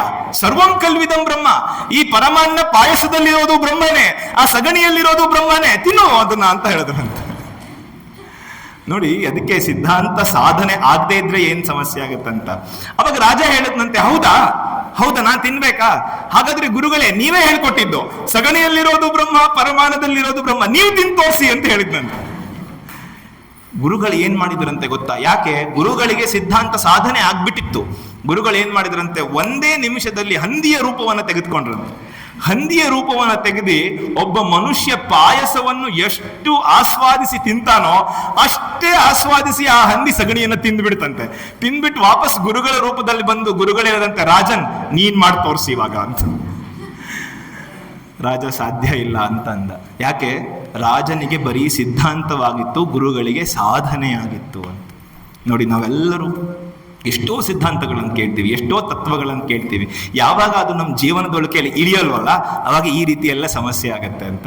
ಅದರಿಂದ ಸಿದ್ಧಾಂತ ಸಾಧನೆ ಆಗಬೇಕು ಅಂತ. ಭಕ್ತಿಯೋಗವನ್ನ ಹೇಳಲಿಕ್ಕೆ ಪ್ರಾರಂಭ ಮಾಡಿದಂಥ ಕಪಿಲ ವಾಸುದೇವ ಭಕ್ತಿಯೋಗವನ್ನು ಹೇಳ್ತಾನೆ. ಏನು ಹೇಳ್ತಾನೆ ಅದ್ಭುತವಾಗಂದ್ರೆ, ಭಕ್ತಿಯೋಗೋ ಬಹುವಿಧೋ ಸ್ವಭಾವ ಗುಣಮಾರ್ಗೇಣ ಅಂತ ಹೇಳ್ತಾನೆ. ಭಕ್ತಿಯೋಗ ಹೇಗಿದೆ ಅಂದ್ರೆ ಗುಣಕ್ಕೆ ತಕ್ಕಂಗಿದೆಯಪ್ಪ. ಈಗ ನನ್ನ ಭಕ್ತಿ ಯಾಕೆ ಶ್ರೇಷ್ಠ, ಇನ್ನೊಬ್ಬರ ಭಕ್ತಿ ಇನ್ನಷ್ಟು ಶ್ರೇಷ್ಠ, ಇನ್ನೊಬ್ಬರ ಭಕ್ತಿ ಇನ್ ಸ್ವಲ್ಪ ಶ್ರೇಷ್ಠ ಯಾಕಿದೆ ಅಂದ್ರೆ ಅವ್ರ ಗುಣಗಳ ತಕ್ಕ ಹಾಗಿದೆ ಅಂತ ಹೇಳ್ತಾನೆ. ಹಾಗಾದ್ರೆ ಗುಣಗಳೆಷ್ಟು ನಿಮ್ಗೆಲ್ಲ ಗೊತ್ತೇ ಇದೆ. ಸತ್ವ, ರಜಸ್ಸು, ತಮಸ್ಸು, ಇದು 3 ಗುಣಗಳು. ಅದಕ್ಕೆ ಕಪಿಲ ವಾಸುದೇವ ಹೇಳ್ತಾನೆ, ನೋಡಪ್ಪ, ಸಾತ್ವಿಕ ಮನುಷ್ಯನಲ್ಲಿರುವ ಭಕ್ತಿ ಸಾತ್ವಿಕ ಭಕ್ತಿ, ತಾಮಸಿಕ ಮನುಷ್ಯನಲ್ಲಿರುವ ಭಕ್ತಿ ತಾಮಸಿಕ ಭಕ್ತಿ, ರಾಜಸಿಕ ಮನುಷ್ಯನಲ್ಲಿರುವ ಭಕ್ತಿ ರಾಜಸಿಕ ಭಕ್ತಿ ಅಂತ. ಆದ್ರೆ ನೆನಪಲ್ಲಿಡಿ, ಇವು 3 ನಮ್ ಗುರಿ ಅಲ್ಲ. ಶ್ರೀರಾಮಕೃಷ್ಣರು, ನಾನು ನಿಮ್ಮ ಗುಣಗಳನ್ನು ಅರ್ಥ ಮಾಡಿಸ್ಲಿಕ್ಕೆ ಒಂದು ಕಥೆಯನ್ನು ಹೇಳ್ತೀನಿ. ಇದು ನಾನು ಹೇಳಿದ್ದಲ್ಲ, ಶ್ರೀರಾಮಕೃಷ್ಣರು ಹೇಳಿದ್ದು. ನಿಜವಾಗ್ಲೂ ನನಗಿದನ್ನೆಲ್ಲ ಕೇಳಿದಾಗ ಎಷ್ಟು ಆನಂದ ಆಗತ್ತಂದ್ರೆ, ಶ್ರೀರಾಮಕೃಷ್ಣರು ಇಡೀ ಉಪನಿಷತ್ತಿನ ಸಾರವನ್ನ ಕಥೆಗಳ, ಸರಳ ಕಥೆಗಳ ಮೂಲಕ ಹೇಳ್ಬಿಟ್ಟಿದ್ದಾರೆ. ಅವ್ರಿಗೆ ಎಷ್ಟು ಋಣಿಯಾಗಿದ್ರು ನಿಜವಾಗ್ಲೂ ಅದು ಕಡಿಮೆನೆ ಅಂತ. ಶ್ರೀರಾಮಕೃಷ್ಣರು ಅದ್ಭುತವಾದ ಕಥೆ ಹೇಳ್ತಾರೆ. ಏನ್ ಕಥೆ ಹೇಳ್ತಾರೆ ಕೇಳಿ. ಒಬ್ಬ ವ್ಯಾಪಾರಿ ಒಂದು ಕಾಡೊಳಗಡೆ ಹೋಗ್ತಾ ಇದ್ನಂತೆ. ಕಾಡಿನೊಳಗಡೆ ಹೋಗ್ತಿರ್ಬೇಕಾದ್ರೆ 3 ಜನ ಕಳ್ಳರು ಸಿಕ್ಕಿದ್ರಂತೆ. ಆ 3 ಜನ ಕಳ್ಳರು ಏನ್ ಮಾಡಿದ್ರಂತೆ, ಈ ವ್ಯಾಪಾರಿನ ಹಿಡಿದಿಟ್ಕೊಂಡ್ಬಿಟ್ರಂತೆ. ಇಟ್ಕೊಂಡು ಅವನಲ್ಲಿ ಇರೋದನ್ನೆಲ್ಲ ದೋಚ್ಬಿಟ್ರಂತೆ. ದೋಚಿದ ಮೇಲೆ ಮೊದಲನೇ ಕಳ್ಳ ಹೇಳಿದ್ನಂತೆ, ಇವನನ್ನು ದೋಚಿದ್ದೀವಿ, ಇವನಿಗೆ ಕೊಲೆ ಮಾಡ್ಬಿಡೋಣ. ಯಾಕೆ ಕೊಲೆ ಮಾಡೋಣ? ಇವನು ಹೋಗಿ ನಮ್ಮ ಬಗ್ಗೆ ಹೇಳ್ಬಿಟ್ರೆ ಊರಿನಲ್ಲಿ ಕೊಲೆ ಮಾಡ್ಬಿಡೋಣ ಅಂತ ಹೇಳಿದ. ಎರಡನೇ ಕಳ್ಳ ಹೇಳಿದಂತೆ, ಪಾಪ ಇರೋದೆಲ್ಲ ದೋಚಿದೀವಿ, ಅವನಿಗೆ ಕೊಲೆ ಮಾಡೋದು ಯಾಕೆ, ಅವನಿಗೊಂದು ಮರಕ್ಕೆ ಕಟ್ಟ ಹಾಕೋಣ ಅಂತ ಹೇಳಿದ್ರಂತೆ. ಎಲ್ಲರೂ ಒಪ್ಕೊಂಡು ಮರಕ್ಕೆ ಕಟ್ಟ ಹಾಕ್ಬಿಟ್ಟು 3 ಜನ ಅವನಿಗೆ ಅವನತ್ರ ಸಿಕ್ಕಿದೆಲ್ಲ ಹಂಚ್ಕೊಂಡು ಹೊಟ್ಟೋದ್ರಂತೆ. 3ನೇ ಕಳ್ಳ ಇದ್ನಂತೆ. ಅವ್ನು ಸ್ವಲ್ಪ ದೂರ ಹೋದ್ಮೇಲೆ ಅವ್ನಿಗೆ ಅನಿಸ್ತಂತೆ, ಛೇ ಈ ತರ ನಾವು ಮಾಡಬಾರ್ದಿತ್ತು. ಯಾಕೆ? ಅವನ ಹತ್ರ ದೋಚೋದೇನೋ ದೋಚಿದ್ವಿ, ಪಾಪ ಕಟ್ಟ ಹಾಕಿ ಹೋಗ್ಬಿಟ್ಟಿದೀವಲ್ಲ ಅಂದ್ಬಿಟ್ಟು ಇವರೆಲ್ಲ ಹೋದ್ಮೇಲೆ ಅವನೊಬ್ಬನೇ ವಾಪಸ್ ಬಂದು ಏನ್ ಮಾಡಿದ್ನಂತೆ, ಅವನ ಗಂಟನ್ನ ಬಿಚ್ಚಿಬಿಟ್ಟು ಹೇಳಿದ್ನಂತೆ, ನೋಡಪ್ಪ ಊರಿಗೆ ಹೋಗೋ ದಾರಿ ಇದು ಅಂತ ದಾರಿ ತೋರಿಸಿದ್ನಂತೆ.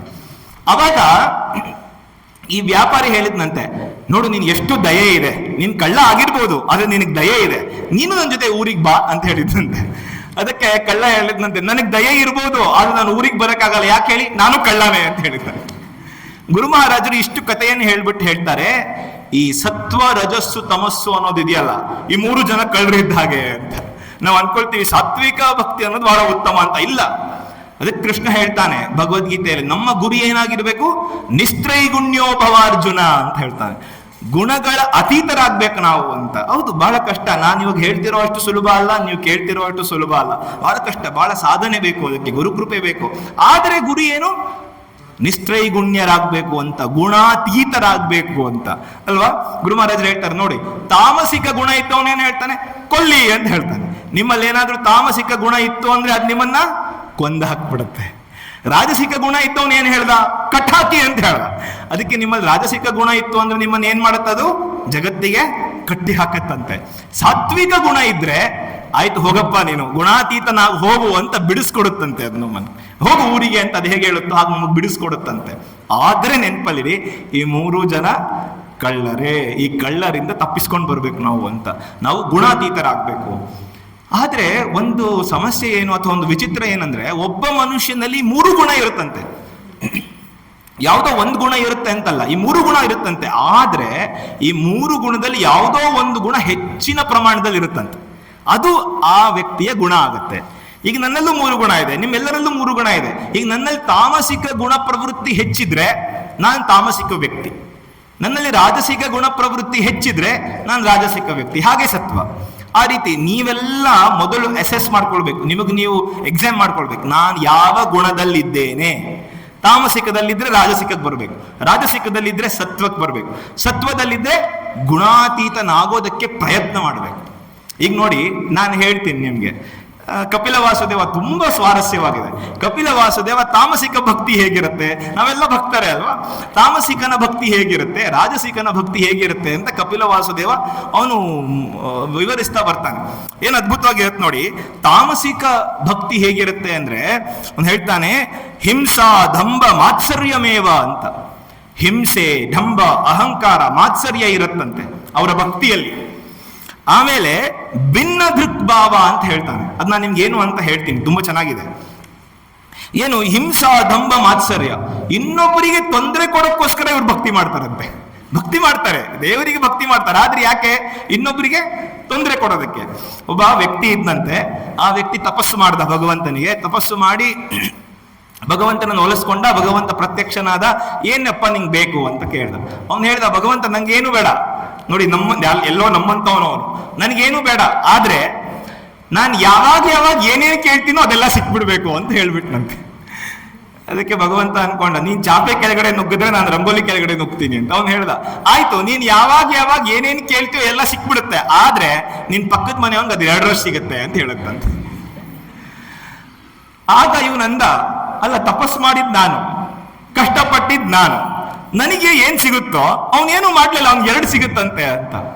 ಆದ್ರೆ ಇವಾಗ ಒಪ್ಕೊಳ್ಬೇಕಲ್ಲ, ಇಲ್ಲ ಭಗವಂತ ಹೊರಟೋಗ್ತಾನೆ. ಅದಕ್ಕೆ ಆಯ್ತು ಭಗವಂತ ಅಂತ ಹೇಳಿದ್ದಂತೆ. ಇವನಂದ, ನನಗೊಂದು ದೊಡ್ಡ ಬಂಗಲೆ ಬರಲಿ ಅಂತ. ಪಕ್ಕದವನು 2 ಬಂಗಲೆ ಬಂದ್ಬಿಡ್ತು, ಹೊಟ್ಟೆ ಕಿಚ್ಚು ಶುರು ಆಯ್ತು. ಅವನಂದ, ನನಗೊಂದು ದೊಡ್ಡ ಗಾಡಿ ಸಿಗ್ಲಿ ಅಂತ. ದೊಡ್ಡ ಗಾಡಿ ಸಿಕ್ತು, ಪಕ್ಕದವನು 2 ಗಾಡಿ ಸಿಕ್ಬಿಡ್ತು. ಈ ರೀತಿ ಎಲ್ಲ ಡಬಲ್ ಆಗ್ತಾ ಇತ್ತು ಪಕ್ಕದವನ್ಗೆ. ಅವಾಗ ಅನ್ಕೊಂಡ, ನಾನೇನಾದ್ರೂ ಉಪಾಯ ಮಾಡ್ಬೇಕು ಅಂತ. ಅದಕ್ಕೆ ಏನ್ ಹೇಳಿದ ಅವನು, ಮುಂದಿನ ಪ್ರಾರ್ಥನೆ ಗಮನಿಸಿ, ಭಗವಂತ ನಂದು 1 ಕಣ್ಣು ಹೋಗ್ಬಿಡ್ಲಿ ಅಂತ ಹೇಳಿದ್ದಂತೆ. ಇವನೇನ್ ಮನಸ್ಸು ಅಂದ್ರೆ ಅವ್ನ್ 2 ಕಣ್ಣು ಹೋಗ್ಬಿಡುತ್ತೆ ಅಂತ. ಅಂದ್ರೆ ಇದು ತಾಮಸಿಕ ಭಕ್ತಿ ಅಂತ. ಬಾಣಾಸುರ, ಭಸ್ಮಾಸುರ ಶಿವನ ಹತ್ರ ಏನ್ ವರ ಕೇಳ್ತಾನೆ, ನಾನು ಯಾರ ತಲೆ ಮೇಲೆ ಕೈ ಇಡ್ತೀನೋ ಅವರೆಲ್ಲ ಭಸ್ಮರಾಗ್ಲಿ ಹೋಗ್ಲಿ. ಅವನು ಶಿವನ ಭಕ್ತಿಯನ್ನೇ ಮಾಡ್ದ, ಆದ್ರೆ ಆ ಭಕ್ತಿ ತಾಮಸಿಕ ಭಕ್ತಿ ಆಗಿತ್ತು.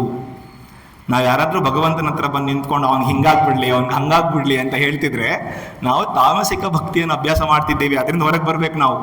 ನೀವೇ ಅಸೆಸ್ ಮಾಡ್ಕೊಳ್ಳಿ. ನೀವು ಯಾರಿಗೂ ಹೇಳೋದ್ ಬೇಡ, ನಾವು ತಾಮಸಿಕ ಭಕ್ತಿಯನ್ನು ಅಭ್ಯಾಸ ಮಾಡ್ತಿದ್ದೀವೋ ರಾಜಸಿಕ ಭಕ್ತಿಯನ್ನು ಅಭ್ಯಾಸ ಮಾಡ್ತಿದ್ದೀವೋ ಅಂತ. ಅದನ್ನ ನಮ್ಮಲ್ಲಿ ನಾವು ಗುರುತಿಸ್ಕೊಳ್ಳೋಣ. ಆಮೇಲೆ ರಾವಣನ ಭಕ್ತಿ ತಾಮಸಿಕ ಭಕ್ತಿ, ಹಿರಣ್ಯಕಶಿಪುವಿನ ಭಕ್ತಿ ತಾಮಸಿಕ ಭಕ್ತಿ ಅಲ್ವಾ. ಅದರಿಂದ ಇವ್ರ ಭಕ್ತಿ ಎಲ್ಲ ಹೇಗಿರುತ್ತೆ ಅಂದ್ರೆ ದ್ವೇಷಪೂರಿತವಾಗಿರುತ್ತೆ. ಆದ್ರೂ ಭಕ್ತಿನೇ ಆದ್ರೆ ದ್ವೇಷಪೂರಿತವಾಗಿರುತ್ತೆ. ಅದು ಭಿನ್ನ ದೃಕ್ಭಾವ ಅಂತ ಕಪಿಲ ವಾಸುದೇವ ಹೇಳ್ತಾನೆ. 2ನೇದು ಹೇಳ್ತಾನೆ, ರಾಜಸಿಕ ಭಕ್ತಿ ಹೇಗಿರುತ್ತಪ್ಪ ಅಂತ ಹೇಳಿದ್ರೆ, ಇವ್ರು ಇನ್ನೊಬ್ರು ಕೆಟ್ಟದ್ ಬಯಸೋಲ್ವಂತೆ, ಆದ್ರೆ ತಮ್ಗೇನೋ ಆಸೆ ಇಟ್ಕೊಂಡು ಭಕ್ತಿ ಮಾಡ್ತಾರಂತೆ. ಇವಾಗೆಲ್ಲ ಬಹುಶಃ ನಾವು ಇದನ್ನ ತುಂಬಾ ನೋಡಿದೀವಿ, ಅಥವಾ ನಾವೆಲ್ಲ ರಾಜಸಿಕ ಭಕ್ತರು ಅಂತ ಅನ್ಕೊಂಬೋದು. ಯಾಕೋ ನಾವು ದೇವಸ್ಥಾನಕ್ಕೆ ಯಾಕೆ ಬರ್ತೀವಿ, ಶ್ರೀಮಾತೆ ದೇವರ ಮುಂದೆ ಯಾಕೆ ಕೈ ಮುಗಿತೀವಿ, ನಮ್ಗೆ ಏನೋ ಬೇಕಿದೆ, ಹೌದಾ? ಸಂಕಟ ಬಂದಾಗ ವೆಂಕಟರಮಣ ಅಂತ ನಮ್ಗೇನೋ ಬೇಕಿದೆ, ನಮ್ಗೊಂದು ಶುದ್ಧ ಲಿಸ್ಟ್ ಇರುತ್ತೆ, ನನ್ಗೆ ಹಾಗಾಗ್ಬೇಕು ಹೀಗಾಗ್ಬೇಕು. ಬೇರೆಯವ್ರಿಗೆ ನೋವು ಬಯಸಲ್ಲ ನಾನು, ಆದ್ರೆ ನನ್ಗಿದೆಲ್ಲ ಬೇಕು.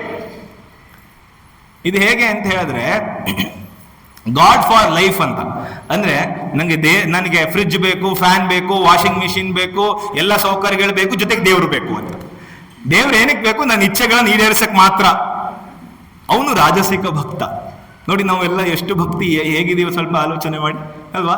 ನಾವು ಹಾಗಿದೀವ ಅಂತ ನೀವು ಪ್ರಶ್ನೆ ಮಾಡ್ಕೊಳ್ಳಿ. ನಾವೇನಾದ್ರೂ ನಮಗೋಸ್ಕರ ದೇವರ ಹತ್ರ ಏನಾದ್ರು ಕೇಳಕ್ ಹೋದಾಗ ಅದು ರಾಜಸಿಕ ಭಕ್ತಿ. ನೀವು ಕೇಳ್ಬೋದು, ಹಾಗಾದ್ರೆ ನಮ್ಮ ಹತ್ರ ನಾವು ನಮಗೋಸ್ಕರ ಕೇಳೋದು ತಪ್ಪ ಅಂತ ನೀವು ನನಗೆ ಪ್ರಶ್ನೆ ಮಾಡ್ಬೋದು. ಅದಕ್ಕೆ ಉತ್ತರ ಕೊಡ್ತೀನಿ. ಒಂದು ಸಣ್ಣ ಮಗು ಇತ್ತು. ಆ ಮಗು ಹೋಗಿ ಒಂದು ಅಂಗಡಿ ಮುಂದೆ ನಿಂತ್ಕೊಂತು. ಆ ಅಂಗಡಿ ಅವನು ಆ ಮಗುವಿಗೆ ಸಿಹಿ ಅಂದ್ರೆ ತುಂಬಾ ಇಷ್ಟ ಅಂತ ಗೊತ್ತಿತ್ತು, ಚಾಕ್ಲೇಟ್ ತುಂಬಾ ಇಷ್ಟ ಅಂತ ಗೊತ್ತಿತ್ತು. ಒಂದು ಬಾಕ್ಸ್ ನಲ್ಲಿ ತುಂಬಾ ಚಾಕ್ಲೇಟ್ ಇತ್ತು. ಅಂಗಡಿ ಅವನು ಹೇಳ್ದ ಮಗು ತಗೋ ಚಾಕ್ಲೇಟ್ನ ಅಂತ. ಮಗು ಸುಮ್ಮನೆ ಇತ್ತು. ಇನ್ನೊಂದ್ ಸರ್ತಿ ಹೇಳ್ದ ತಗೋ ಚಾಕ್ಲೇಟ್ನ. ಮಗು ಸುಮ್ಮನೆ ಇತ್ತು, ಹೇಳಿ ತಗೊಳ್ಲಿಲ್ಲ. ಅಂಗಡಿ ಅವನ್ ಏನ್ ಮಾಡ್ದ, ಯಾಕೋ ಮಗು ಚಾಕ್ಲೇಟ್ ತಗೊಳ್ತಿಲ್ವಲ್ಲ ಅಂತ ಹೇಳ್ಬಿಟ್ಟು ಅವನೇ ತೆಗೆದು ಚಾಕ್ಲೇಟ್ನ ಮಗುವಿಗೆ ಕೊಟ್ಟನಂತೆ. ಆಗ ಮಗು 2 ಕೈಯಲ್ಲಿ ಇಸ್ಕೊಂಡು ಹೊಟ್ಟೋಯ್ತಂತೆ. ಏನಿದ್ರ ಅರ್ಥ ಅಂದ್ರೆ ನೋಡಿ, ಮಗುವಿಗೆ ಗೊತ್ತಿತ್ತು ನಾನು ಕೈ ಹಾಕಿ ತೆಗೆದ್ರೆ 1-2 ಚಾಕ್ಲೇಟ್ ಸಿಗುತ್ತೆ, ಅವನಾಗ ಅವನ್ ಕೊಟ್ರೆ ನನ್ನ 2 ಕೈ ತುಂಬಾ ಚಾಕ್ಲೇಟ್ ಸಿಗುತ್ತೆ ಅಂತ. ಹಾಗೆ ನೀವು ಕೇಳಿದ್ರೆ ನೀವು ತಪ್ಪು ಕೇಳ್ತಿದ್ದೀರಾ ನಿಮಗೆ, ಆದ್ರೆ ಅವರಾಗಿ ಅವರು ಕೊಟ್ರೆ ನಮಗೆ ಏನ್ ಬೇಕೋ ಅದಕ್ಕಿಂತ ಹೆಚ್ಚು ಕೊಟ್ಟಿರ್ತಾರೆ ಯಾವಾಗ. ಯಾಕಂದ್ರೆ ಅವಳು ತಾಯಿ ಅಲ್ವಾ, ತಾಯಿಗೆ ಮಗುವಿಗೆ ಏನ್ ಕೊಡ್ಬೇಕು, ಯಾವಾಗ ಕೊಡ್ಬೇಕು, ಎಷ್ಟು ಕೊಡ್ಬೇಕು ಎಲ್ಲ ಗೊತ್ತಿರುತ್ತೆ. ಆದ್ರಿಂದ ನಾವು ಕೇಳೋಕ್ಕಿಂತ ಅವಳು ಕೊಟ್ಟಾಗ ನಾವು ತೆಗೆದುಕೊಂಡ್ರೆ ನಮ್ಮ ಜೀವನ ಬಹಳ ಸುಂದರವಾಗುತ್ತೆ ಅಂತ. ಅದಕ್ಕೆ ರಾಜಸಿಕ ನೀವು ಕೇಳಬಾರ್ದು ಅಂದ್ರೆ ಕೇಳಬೇಕು, ಆದ್ರೆ ಅವಳು ಕೊಡೋವರೆಗೂ ಸುಮ್ಮನೆ ಇರಿ ಅಂತ. ಆದ್ರೆ ಇವರೆಲ್ಲ ಏನ್ ಮಾಡಿದ್ರು, ಉದಾಹರಣೆ ಕೇಳ್ಬೋದು ನೀವು, ಸುಗ್ರೀವನ ಭಕ್ತಿ. ಸುಗ್ರೀವ ರಾಮನ್ ಯಾಕೆ ಭಕ್ತಿ ಮಾಡ್ದ? ವಾಲಿಯನ್ನ ಸೋಲಿಸ್ಬೇಕಿತ್ತು, ಹೌದಲ್ವಾ, ಅದಕ್ಕೆ ಭಕ್ತಿ ಮಾಡ್ದ. ಆಮೇಲೆ ಅರ್ಜುನ ಪಾಶುಪತಾಸ್ತ್ರ ಪಡೆಯೋದಕ್ಕೆ ಶಿವನ ಕುರಿತು ತಪಸ್ ಮಾಡ್ದ. ಯಾಕೆ ತಪಸ್ ಮಾಡ್ದ? ನನಗೆ ಪಾಶುಪತಾಸ್ತ್ರ ಬೇಕಿತ್ತು, ಅದಕ್ಕೆ ತಪಸ್ಸು ಮಾಡ್ದ. ಇವರೆಲ್ಲರ ಭಕ್ತಿ ರಾಜಸಿಕ ಭಕ್ತಿ ಅಂತ. ಇವ್ರೇನು ಹೇಳ್ತಾನೆ, ಕಪಿಲ ವಾಸುದೇವ ಹೇಳ್ತಾನೆ, ವಿಷಯಾನ್ ಅಭಿಸಂದಾಯ ಯಶ ಐಶ್ವರ್ಯಮೇವಚ ಅಂತ. ಅಂದ್ರೆ ಯಶಸ್ಸು ಪಡೆಯೋದಕ್ಕೆ, ಐಶ್ವರ್ಯ ಪಡೆಯೋದಕ್ಕೆ, ವಿಷಯಗಳನ್ನ ನಾವು ಪಡೆಯೋದಕ್ಕೆ ಭಕ್ತಿಯನ್ನು ಯಾರು ಮಾಡ್ತೀವೋ ಅವರು ರಾಜಸಿಕ ಭಕ್ತಿ ಅಂತ. ಇವನ ಭಾವ ಹೇಗಿದೆ ಅಂದ್ರೆ ಪೃಥಕ್ ಭಾವ ಅಂತ. ಮೊದಲನೇ ನಾನು ಈ ಭಾವದ ಬಗ್ಗೆ ಹೇಳ್ತೀನಿ ನಿಮ್ಗೆ, ತುಂಬಾ ಅಂದ್ರೆ ನಾನು ಸುಲಭವಾಗಿ ಅರ್ಥ ಮಾಡ್ಸಕ್ ಪ್ರಯತ್ನ ಮಾಡ್ತೀನಿ. ಮೊದಲನೇ ಭಾವ ಏನು? ಭಿನ್ನ ದೃಕ್ ಭಾವ.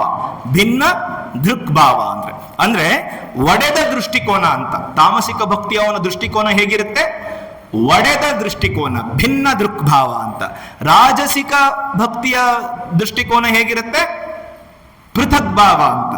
ಅಂದ್ರೆ ಪೃಥಕ್ ಭಾವ ಅಂತ ಏನ್ ಹೇಳ್ತಾರೆ ಅಂತ ಹೇಳಿದ್ರೆ ಭಿನ್ನ ದೃಷ್ಟಿಕೋನ ಅಂತ. ಅಲ್ಲಿ ಒಡೆದ ದೃಷ್ಟಿಕೋನ, ಇಲ್ಲಿ ಭಿನ್ನ ದೃಷ್ಟಿಕೋನ ಅಂತ. ಈಗ ಸಾತ್ವಿಕ ಭಕ್ತಿ ಹೇಗಿರುತ್ತೆ ಅಂತ ಕಪಿಲ ವಾಸುದೇವ ವರ್ಣಿಸ್ತಾನೆ. ನಾನು ಇದನ್ನ ಯಾಕೆ ಹೇಳ್ತಾ ಇದ್ದೀನಿ ಅಂದ್ರೆ ನಿಮಗೆ ಗೊತ್ತಾಗ್ಬೇಕು, ನಾನು ಸಾತ್ವಿಕನೋ ರಾಜಸಿಕನೋ ತಾಮಸಿಕನೋ, ನನ್ನ ಭಕ್ತಿ ಸಾತ್ವಿಕವಾದದ್ದೋ ರಾಜಸಿಕವಾದದ್ದೋ, ಅದನ್ನ ನೀವೇ ಗಮನಿಸ್ಕೊಂಡು ನಿಮ್ಗೆ ಅನುಕೂಲ ಆಗುತ್ತೆ. ಸಾತ್ವಿಕನ ಭಕ್ತಿ ಹೇಗಿರುತ್ತೆ ಅಂತ ಕಪಿಲ ವಾಸುದೇವ ಹೇಳ್ತಾನೆ, ಕರ್ಮ ಮುಕ್ತಿಗೋಸ್ಕರ ಅವನು ದೇವರಲ್ಲಿ ಭಕ್ತಿ ಮಾಡ್ತಾನಂತೆ, ತನ್ನ ಮೋಕ್ಷಕ್ಕೋಸ್ಕರ ದೇವರಲ್ಲಿ ಭಕ್ತಿ ಮಾಡ್ತಾನಂತೆ, ತದರ್ಪಿತ ಮನೋಭಾವದಿಂದ ದೇವರಲ್ಲಿ ಭಕ್ತಿ ಮಾಡ್ತಾನಂತೆ. ಅರ್ಥ ಆಗ್ತಿದೆ ನಾನು ಹೇಳ್ತಿದ್ದೀನಂತ? ನೋಡಿ, ಮೊದಲನೇದೇನೋ ಬೇರೆಯವ್ರಿಗೆ ತೊಂದರೆ ಆಗ್ಲಿ ಅಂತ, ಅದು ತಾಮಸಿಕ ಭಕ್ತಿ. ಎರಡನೇದೇನೋ ನನಗಿದು ಬೇಕು ಅಂತ. ಮೂರನೇದೇನೋ ನನಗೆ ಮೋಕ್ಷ ಸಿಗ್ಲಿ, ನನಗೆ ಜಗತ್ನಲ್ಲಿ ಏನು ಬೇಡ ಆದ್ರೆ ಮೋಕ್ಷ ಸಿಗ್ಲಿ ನನಗೆ ಅಂತ ಯಾರು ಭಕ್ತಿ ಮಾಡ್ತಾರೋ ಅವ್ರು ಸಾತ್ವಿಕ ಭಕ್ತಿ. ಸಾತ್ವಿಕ ಭಕ್ತಿ ಯಾರ್ಯಾರು ಉದಾಹರಣೆ? ಅಂಬರೀಷ, ಭಕ್ತ ಅಂಬರೀಷ, ಹೌದಾ? ಧ್ರುವನ ಮೊದಲ ಭಕ್ತಿ, ಧ್ರುವ ಆಮೇಲೆ ಅಹೈತುಕ ಭಕ್ತಿಯನ್ನು ಮಾಡ್ದ. ಮೊದಲು ಧ್ರುವ ಯಾಕೆ ತಪಸ್ ಮಾಡಿದ್ದು? ನನ್ಗೆ ನನ್ನ ಅಪ್ಪನ ತೊಡೆ ಮೇಲೆ ಕುತ್ಕೊಳ್ಳಕ್ಕೆ ಅವಕಾಶ ಸಿಗ್ಬೇಕು ಅಂತ ಆಸೆಯಿಂದ ಒಂದು ಸಾತ್ವಿಕ ಭಕ್ತಿ. ಆಮೇಲೆ ಇನ್ನೊಂದು ಗಜೇಂದ್ರ ಮೋಕ್ಷ, ನೀವು ಕೇಳಿದ್ದೀರಾ? ಭಾಗವತದಲ್ಲೇ ಬರುತ್ತೆ. ಅವನ ಭಕ್ತಿಯೂ ಕೂಡ ಇದೆ. ಅಂದ್ರೆ ನನಗೆ ಮೋಕ್ಷ ಬೇಕು ಅಂತ ಯಾರು ಪ್ರಾರ್ಥನೆ ಮಾಡ್ತಾರೋ ಅವ್ರದ್ದು ಏನಂತಾರೆ? ಸಾತ್ವಿಕ ಭಕ್ತಿ ಅಂತ ಹೇಳ್ತಾರೆ. ಈಗ ನಾನು ನಿಮಗೆ ಈ 3 ಗುಣಗಳನ್ನು ದಾಟಿ ಹೋಗ್ಬೇಕು ಅಂತ ಹೇಳಿದ್ನಲ್ಲ, ಅದು ನಮ್ಗೆ ನಿಜವಾದ ಭಕ್ತಿ ಅಂತ. 3 ಗುಣಗಳನ್ನು ದಾಟಿ ಹೋದ ಭಕ್ತಿಯನ್ನು ಏನು ಹೇಳ್ತಾರೆ ಅದನ್ನು ಕಪಿಲ ವಾಸುದೇವ ವರ್ಣಿಸ್ತಾನೆ. ಮತ್ತೆ ಇವತ್ತಿನ ವಿಷಯ ನಮ್ಮದು ಅದೇ. ಏನು ವರ್ಣಿಸ್ತಾನೆ ಅಂದ್ರೆ ಅಹೈತುಕ ಭಕ್ತಿ ಅಂತ. ಅಹೇತುಕ ಭಕ್ತಿ, ಏನು ಕಾರಣನೇ ಇಲ್ಲದೆ ಇರುವಂತ ಭಕ್ತಿ ಅಂತ. ನಮ್ದೆಲ್ಲ ಕಾರಣ ಉಟ್ಕೊಂಡು ಅಂದ್ರೆ ಇದಕ್ಕೋಸ್ಕರ ಭಕ್ತಿ ಮಾಡ್ತೀವಿ. ಆದ್ರೆ ಅಹೈತುಕ, ನಾನು ಅವಾಗ ಹೇಳಿದೆ, ತಾಯಿದು ಅಹೈತುಕ ಕರುಣೆ, ಅಹೈತುಕ ಕೃಪೆ. ಅಂದ್ರೆ ನಿಮಗೆ ಕೃಪೆ ಮಾಡೋದಕ್ಕೆ ಏನು ಕಾರಣ ಬೇಕಿಲ್ಲ, ಅವಳ ಕೃಪೆ ಹಾಗೇ ಹರಿತಿರುತ್ತೆ ಅಲ್ವಾ? ಹೇಗೆ ಗಂಗಾ ನದಿ ನೀವು ಬಿಟ್ಟರು ಬಿಡದೇ ಇದ್ರು ಸಾಗರದ ಕಡೆ ಹರಿತಾ ಹೋಗುತ್ತೋ ಹಾಗೆ ಅವಳ ಕೃಪೆ ಹರಿತಾ ಇರುತ್ತೆ. ಅದರಿಂದ ಯಾರು ಅದನ್ನ ನಾವು ಆಸ್ವಾದಿಸ್ತೀವೋ, ಅದರ ಅನುಭವ ಪಡ್ಕೊಳ್ತೀವೋ ಅವರಿಗೆ ಉಂಟು, ಯಾರು ಆಸ್ವಾದಿಸಲ್ವೋ ಅನುಭವ ಪಡ್ಕೊಳ್ಳೋ ಅವ್ರಿಗಿಲ್ಲ. ಅಹೈತುಕ ಭಕ್ತಿ. ಆದ್ರೆ ಅವಳಿಗೆ ಇರೋದಿಲ್ಲ, ಇವನಿಗೆ ಕೊಡ್ಬೇಕಂತ ಇರೋದಿಲ್ಲ. ನಾವು ಅದನ್ನು ತಗೊಂಡ್ರೆ ನಮಗುಂಟು. ಹಾಗೆ ಅವಳು ಅಹೈತುಕ ಕೃಪೆಯನ್ನು ಕೊಡ್ಬೇಕಾದ್ರೆ ನಾವು ಅಹೈತುಕ ಭಕ್ತಿಯನ್ನು ಅಭ್ಯಾಸ ಮಾಡಬೇಕೋ ಬೇಡೋ? ಅಹೈತುಕ ಭಕ್ತಿದೊಂದು ಉದಾಹರಣೆ ಕೊಡಿ ಅಂತ ನೀವು ಕೇಳಿದ್ರೆ ಬಹುಶಃ ನನಗೆ ನೆನಪಿರೋದು ಗೋಪಿಕಾ ಸ್ತ್ರೀಯರ ಭಕ್ತಿ ಮಾತ್ರ. ಭಾಗವತದಲ್ಲಿ ಎಂಥ ಭಕ್ತಿ ಗೋಪಿಕಾ ಸ್ತ್ರೀಯರದ್ದು. ನೀವು ಗೋಪಿಕಾ ಗೀತೆ ಕೇಳಬೇಕು, ಕಣ್ಣಲ್ಲಿ ನೀರು ಬರುತ್ತೆ. ಎಂಥ ಭಕ್ತಿ ಇತ್ತು ಅವರದ್ದು. ನಾವು ಬೇರೆ ಭಾವದಿಂದನೇ ಗೋಪಿಕಾ ಸ್ತ್ರೀಯರ ವರ್ಣನೆಯನ್ನು ಓದ್ತೀವಿ, ನಿಜವಾಗ್ಲೂ ಆ ಭಾವನೆಯಿಂದ ಓದ್ಬೇರಿ. ಅವರು ಅತ್ಯಂತ ಭಕ್ತಿ. ವಿವೇಕಾನಂದರು ಅದನ್ನು ಹೇಳ್ತಾರೆ, ಸಾಮಾನ್ಯ ಮನುಷ್ಯನ ಕೈಲಿ ಇದನ್ನು ಅರ್ಥ ಮಾಡ್ಕೊಳ್ಳೋಕ್ಕೆ ಸಾಧ್ಯ ಇಲ್ಲ.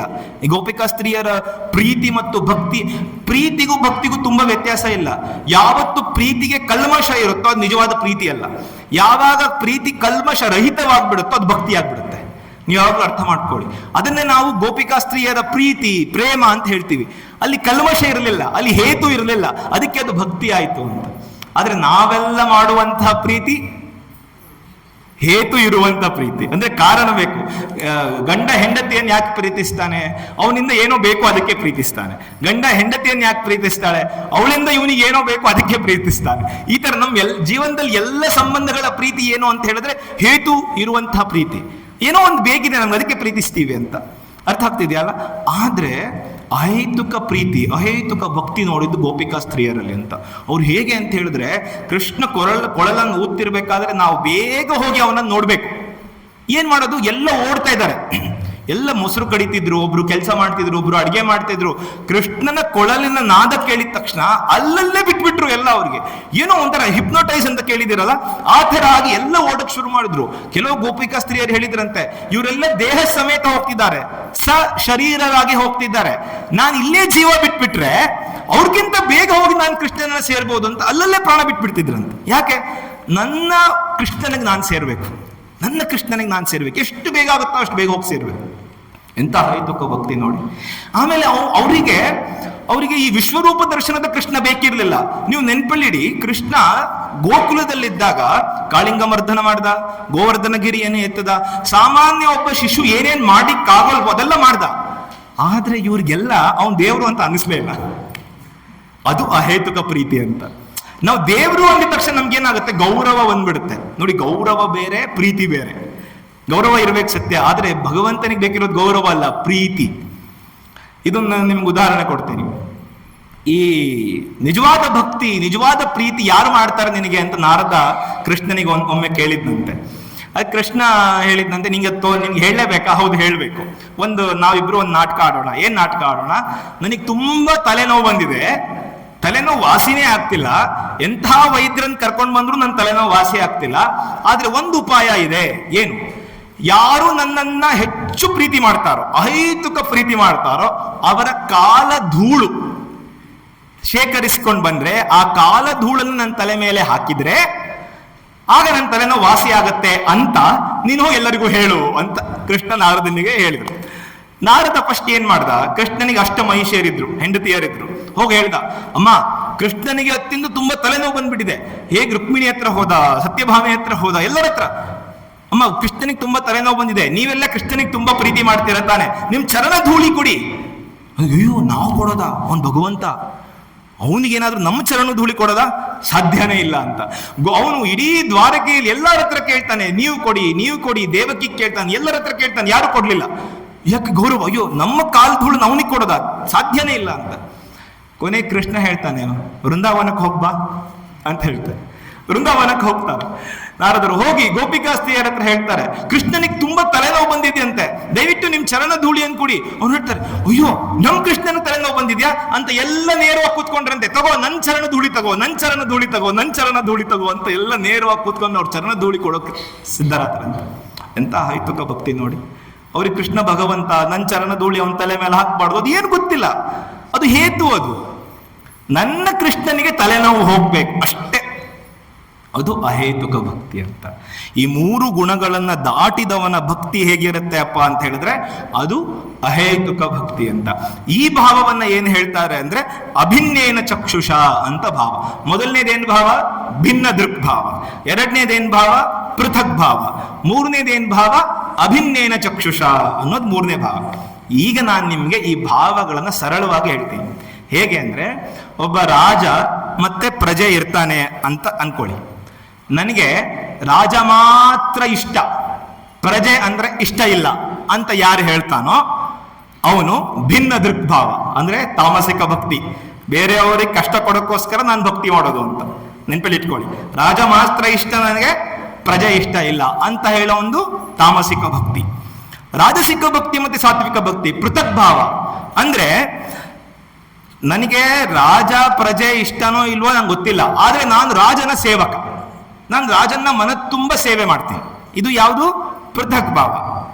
ಆದ್ರೆ ಅಭಿನ್ನೇನ ಚಕ್ಷುಷ ಅಹೈತುಕ ಭಕ್ತಿ ಅವನು ಏನ್ ಹೇಳ್ತಾನೆ ಅಂದ್ರೆ, ರಾಜನಿಗೆ ಸೇವೆ ಹೇಗಾಗತ್ತೆ, ರಾಜನಿಗೆ ಸೇವೆ, ನಿಜ ಸೇವೆ ಏನು ಅಂದ್ರೆ ಅವರ ಪ್ರಜೆಗಳ ಗೌರವ ಅಂತ ಹೇಳ್ತಾರೆ. ಅವರ ಪ್ರಜೆಗಳಿಗೆ ಗೌರವ ಕೊಟ್ರೆ ರಾಜನಿಗೆ ನಿಜವಾದ ಸೇವೆ ಮಾಡ್ದಂಗೆ ಅಲ್ವಾ?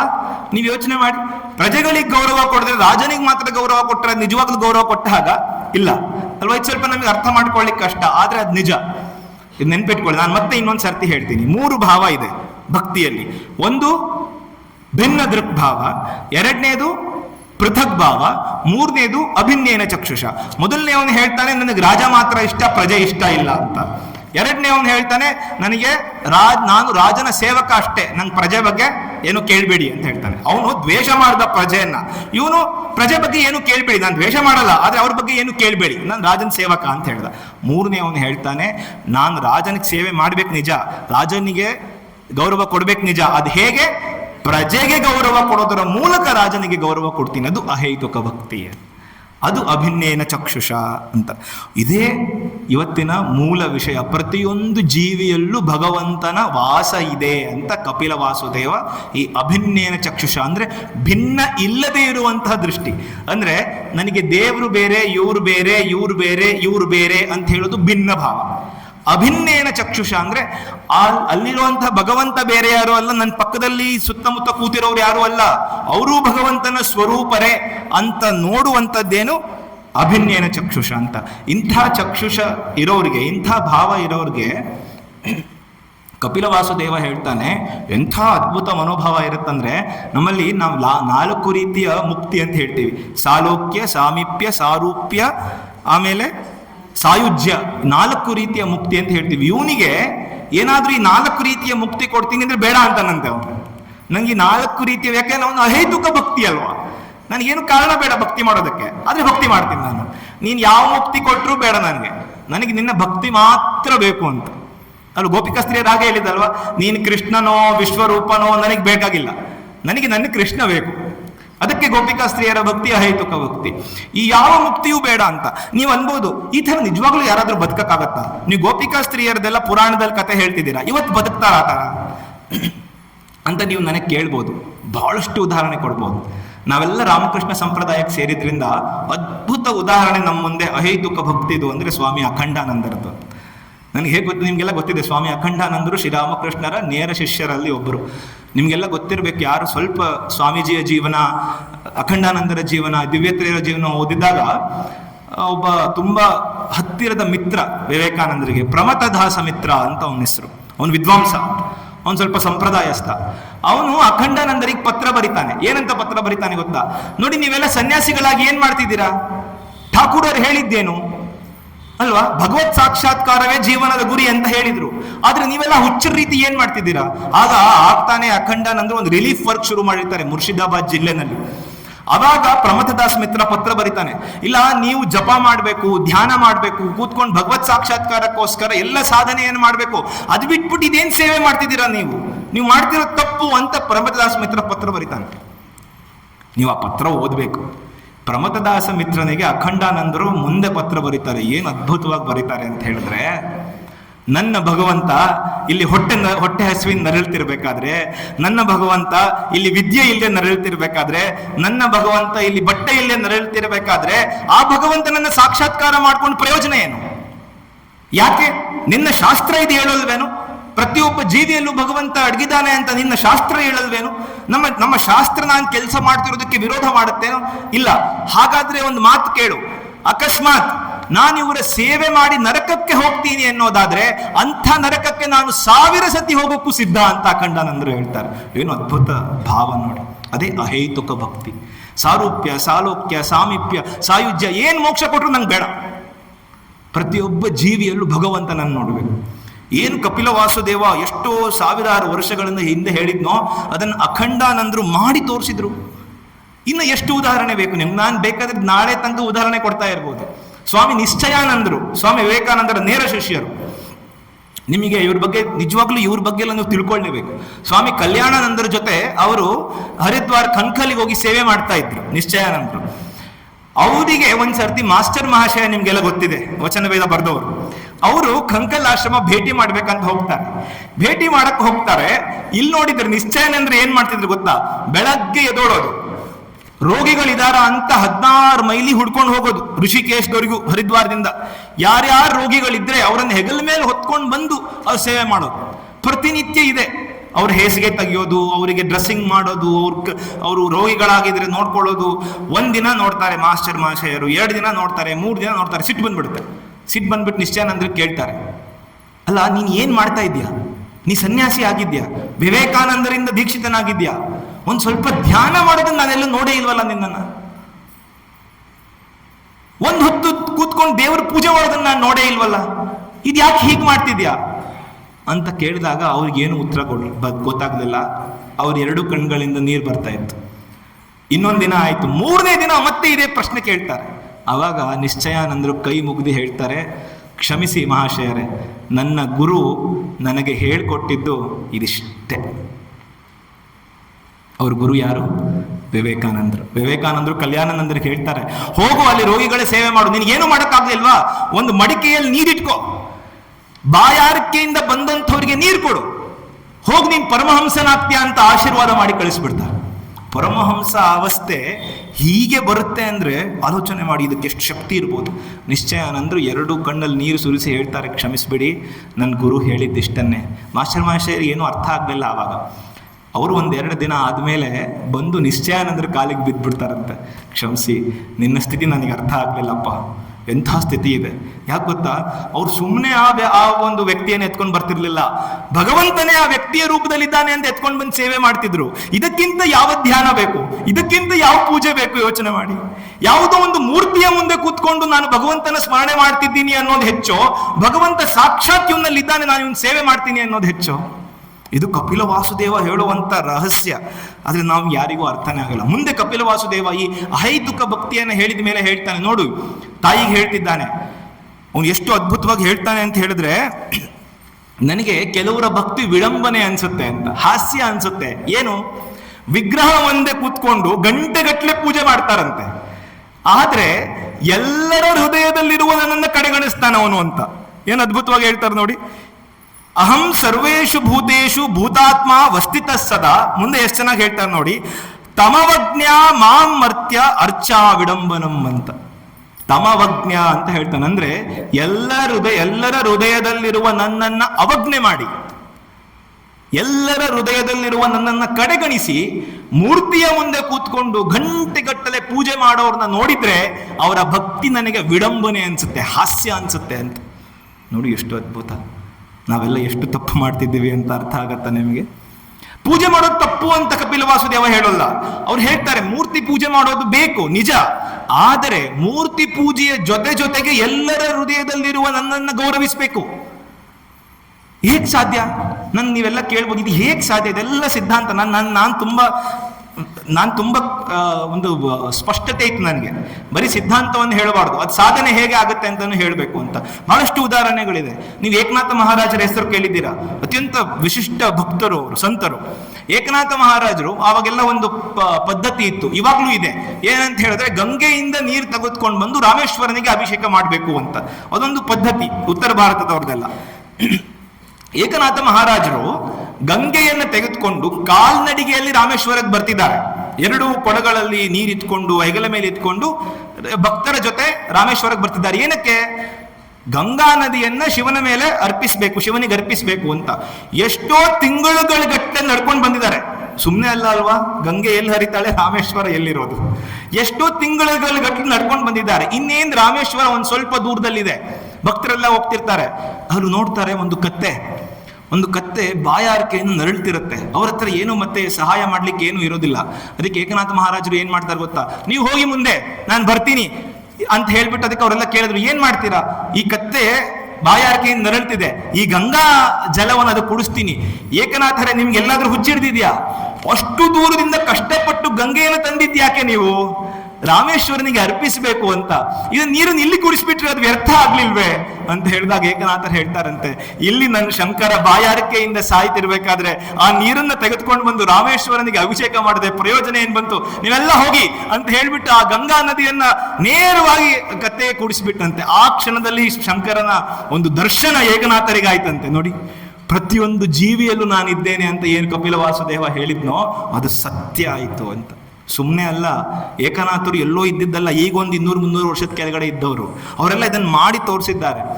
ವಿವೇಕಾನಂದರ ಜೀವನದಲ್ಲೇ ಒಂದು ಘಟನೆ ಬರುತ್ತೆ. ಪವಹಾರಿ ಬಾಬಾ, ನೀವು ಕೇಳಿರ್ಬೋದು. ಪವಹಾರಿ ಬಾಬಾ ಒಂದು ಆಶ್ರಮದಲ್ಲಿ ಇರ್ತಾ ಇದ್ರು. ಒಬ್ಬ ಕಳ್ಳ ಬಂದ್ಬಿಟ್ಟು ಏನ್ ಮಾಡ್ದ, ನೋಡ್ದ ಬಾಬಾ ಮಲಗಿದ್ರು. ಅವ್ರ ಹತ್ರ ಇರುವಂತಹ ವಸ್ತುಗಳನ್ನೆಲ್ಲ ಮೂಟೆ ಕಟ್ಕೊಂಡ. ಮೂಟೆ ಕಟ್ಕೊಂಡು ಇನ್ನೇನ್ ಆಶ್ರಮದಿಂದ ಪರಾರಿ ಆಗ್ಬೇಕದ್ದು. ಅಷ್ಟರಲ್ಲಿ ಪವಹರಿ ಬಾಬಾ ಎದ್ಬಿಟ್ರು. ಎದ್ದಿದ ತಕ್ಷಣ ಅವನಿಗೆ ಭಯ ಆಗಿ ಆ ಮೂಟೆನ ಅಲ್ಲೇ ಬಿಟ್ಬಿಟ್ಟು ಓಡಕ್ ಶುರು ಮಾಡಿದ್ನಂತೆ. ಅವಾಗ ಪವಹರಿ ಬಾಬಾ ಏನ್ ಮಾಡಿದ್ರಂತೆ ಗೊತ್ತಾ, ಆ ಮೂಟೆ ನಿಂತ್ಕೊಂಡು ಓ ನಾರಾಯಣ ಇದೆಲ್ಲ ನಿನ್ನದೇ, ಬಾ ಓ ನಾರಾಯಣ ನಿನ್ನ ವಸ್ತು ನಿನಗೆ ಅರ್ಪಿತ ಅಂತ ಕಳ್ಳನಿಂದ ಓಡಕ್ ಶುರು ಮಾಡಿದ್ರಂತೆ. ಕಳ್ಳನಿಗೆ ದಿಗ್ಭ್ರಾಂತಿ ಆಗೋಯ್ತು, ಅಯ್ಯೋ ಇದೇನ್ ಮಾಡ್ತಾ ಇದ್ದೀನಿ ನಾನು, ದಿಗ್ಭ್ರಾಂತಿ ಆಯ್ತು. ಅವನು ಬದಲಾಗ್ಬಿಟ್ಟು ಅವನು ಒಬ್ಬ ಸಾಧು ಆಗ್ತಾನೆ ಮುಂದೆ. ನೋಡಿ, ಕಳ್ಳನಲ್ಲಿ ನಾರಾಯಣ ನೋಡ್ಬೋದು, ಕತ್ತೆಯಲ್ಲಿ ಶಿವನನ್ನ ನೋಡ್ಬೋದು.